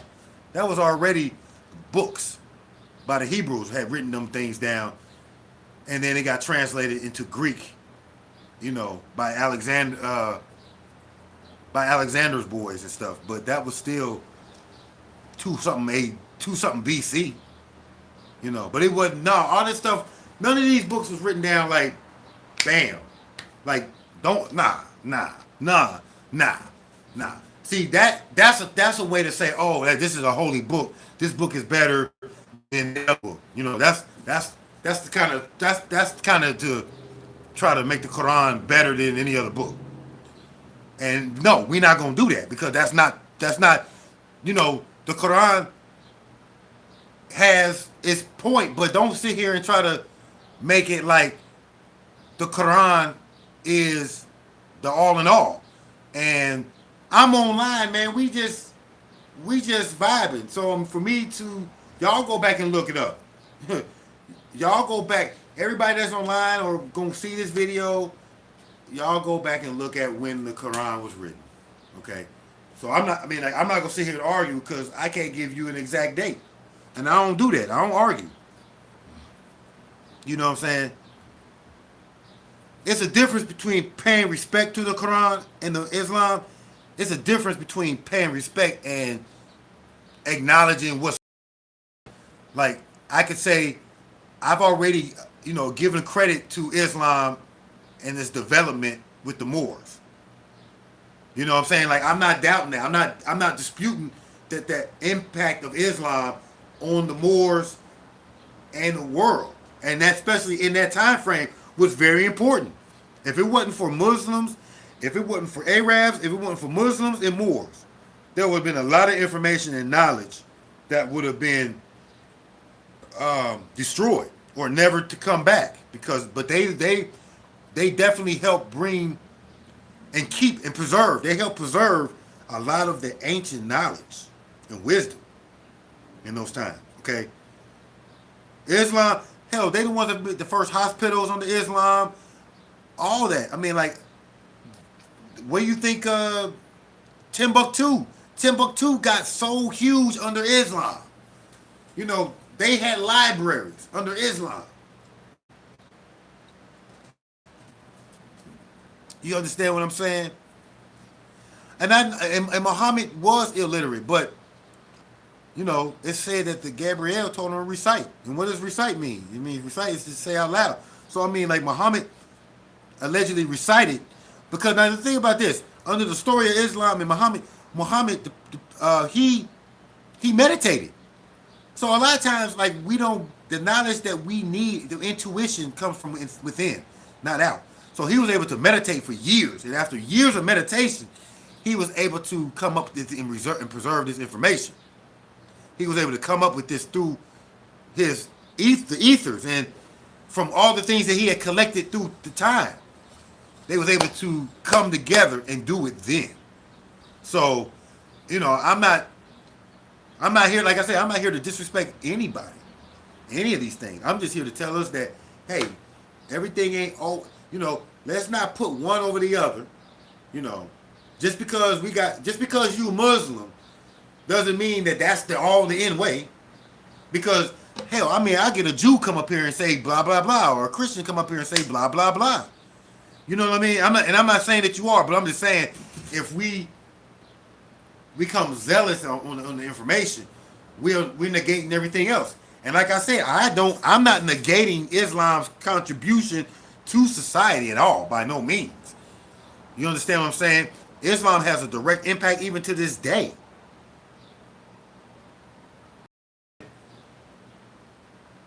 I mean, brother Shakat Azam, like I said, I'm not going against you. Put in there where, the Quran was, a site or something for the people, so they can go back and look at when it was translated. Because, like I said, I'm going off the top of my head. I've studied Islam. I know that it wasn't necessarily written down on that exact day. Boom, like the Quran didn't appear totally what it was, in one day. Like any other book, it's going to take time. Yeah, it was written in Arabic. I mean, I'm just saying, like, whatever language it was written in, I'm saying that it wasn't written in one day. It wasn't like the Quran just appeared out of nowhere, and Muhammad didn't, the version that we have today, and even maybe not the same version that was then, out of translation. But I'm just saying that it wasn't page. It wasn't It took time. It took time for the Quran to be written down. That's it. That's all we saying. You know. But I know for sure we could go back. We could say for sure that it wasn't no Muslims that came over to America. It wasn't none of them Abrahamic religions that came over here to America. You know. And yes, they came over here. They didn't sprout up out the land. The blacks didn't sprout out of American land. They came over here. But hey, but I will say this: under Mansa Musa was a Muslim. You know what I'm saying? Mansa Musa was a Muslim, and he did come over here to America first. You see what I'm saying? Or Mohammedan. I get it. I'm just saying, like, they was practicing the Prophet Muhammad's way. I give them that. Like, you know what I'm saying? You got Mansa Musa and his boys came over here practicing Islam before the European did. So I give them that. The Quran was law, powerful book. The Quran is a powerful book. It is part of the, like I said, it's part of Abrahamic. For you to study Islam, you need to study the rest of them. Like all three books go together. They all are part of each other. All three of them religions go back to Abraham. Ishmael. You see what I'm saying? What were the son God? They weren't Muslim. I don't believe they was Muslim. Like son God wasn't Muslim per se. I will say that. But in the 1300s, I mean, by the time the 1300s come, Islam is very, very entrenched in Africa and in that area. Nah, no colors in Islam, but Islam did start with the Arab light skin. Even Muhammad being mixed, he was biracial. He wasn't 100% dark skinned black. But was it who was it for? Who was Islam for? Islam really was for that region that had got lost or supposedly was lost. You know, it wasn't for the world. You know, but like Christianity, Islam is like missionaries. They're like missionaries. They go around the world promoting it. You know, so was Christianity. Christianity was said for all of humanity. You know, I mean, you got Catholics. Catholics had the law, ecclesiastical law. Basically, that's what they based their foundation on, was their Christian law. So I'm just saying, like, Islam is a religion that's used to spread. They go out as missionaries. They're a missionary religion, just like Christianity. Christianity go out, they spread their religion. Islam goes out and spreads their religion. They're very similar in how they move. Okay, the Jews, they think they the church. They don't try to tell nobody nothing. You know what I'm saying? They don't try to spread Judaism, but Christianity and Islam they do, and but Christianity and Islam have constantly been at each other. You know, since at least. The Crusades was they had beef before the Crusades. The Crusades was just like, we can't take it no longer. We about to box with these Muslims. But they didn't like them since the origin, because they were competing with them on religion. You know. So like I said, man. Like this ain't for. Any of these religions could do the world good if they was practicing the way they supposed to be. You think Christianity don't have the tenets of good? It has the same tenets, pretty much, of that Islam does, but it's not practiced that way. It's practiced as a means of propaganda. And the same way now. I mean, I think Islam has been, you know, tainted, if you will, to and practice in a way that it's not in its true form of practice that it should be. It definitely is not what it used to be back when Moors ruled. When Moors ruled, Islam was more of a science than it is now. I mean, what do you think the whole tenets of Jesus? Jesus was built on love. I mean, I'm just saying, like, the tenets of Christianity is about love and respect and all that. I mean, come on, man. Come on, man. Come on. Let's not make one religion. Let's not take one Abrahamic understanding over the other. They all Abrahamic religion, and they all got the same tenets, and they got the same characters in them. Okay. Abraham, you telling me like Gabriel? Gabriel is not part of the Jews? Is he not a Jewish angel? Did not the Jews talk about Gabriel first? You understand what I'm saying? Yeah, it's law. It's a law. It's a form of law. It's a form of law. So is the Hammurabi Code. Like Hammurabi Code is law. Where you think Islam got their stuff from anyway? You think Islam came out of nowhere? Like it was just, I mean, Islam, you gotta understand this, and I'm gonna get offline, but you gotta understand this. Islam came up in a time when the Catholics in Europe was totally oblivious. Like the Europeans was in a dark age. The Catholic Christian had them on lockdown. But the rest of the world, like the Middle East and North Africa and all these places, was not under the same rule. So a lot of the knowledge was not being suppressed.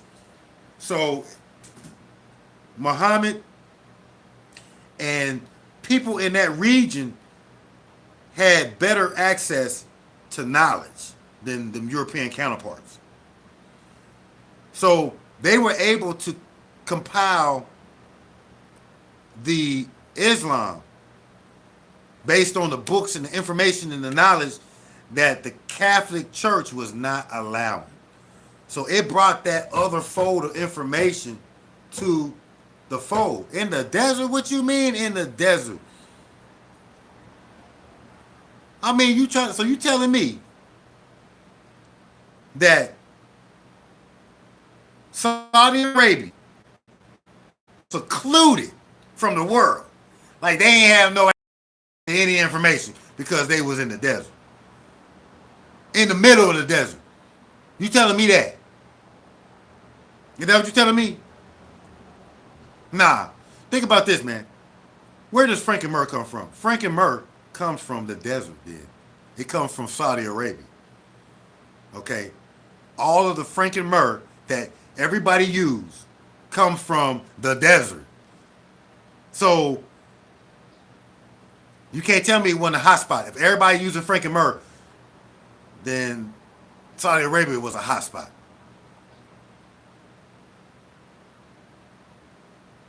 Okay. So, like I said, man, like this is not Islam class on this particular, you know what I mean? But I appreciate the information, but this is not what we for. Like I said, Islam didn't prove to me Islam existed 20,000 years ago, or that the first melanated people that came over here prior to the Mongoloid Chinese monk, tell me they was practicing Islam. Hell, was the Chinese that came over here, the Mongoloids, practicing Islam? No. Were they practicing any of that? No. No. Was they practicing did these people know Moses when they came over here 20,000 years ago? Hell, Moses didn't even exist 20,000 years ago. Okay? None of that Abrahamic stuff existed 20,000 years ago. You understand what I'm saying? So I'm just breaking this down, man. But I love y'all, man. I love the debate, brothers. Even though, brother Shakat, I appreciate all your love. Adam, like I said, Adam is, you know, that's Abraham religion. You see what I'm saying? So I'm about to get out of here. The little man then woke up. That scared me to death, but I'm about to get out of here. Peace and love to everybody. Peace. Tutan Dana. Check on the next video. Be back sometime this week. We'll be building on it. I hope to see y'all. I appreciate y'all. Like and subscribe so we can keep these debates going. I appreciate you, brother Shakat. Peace and love.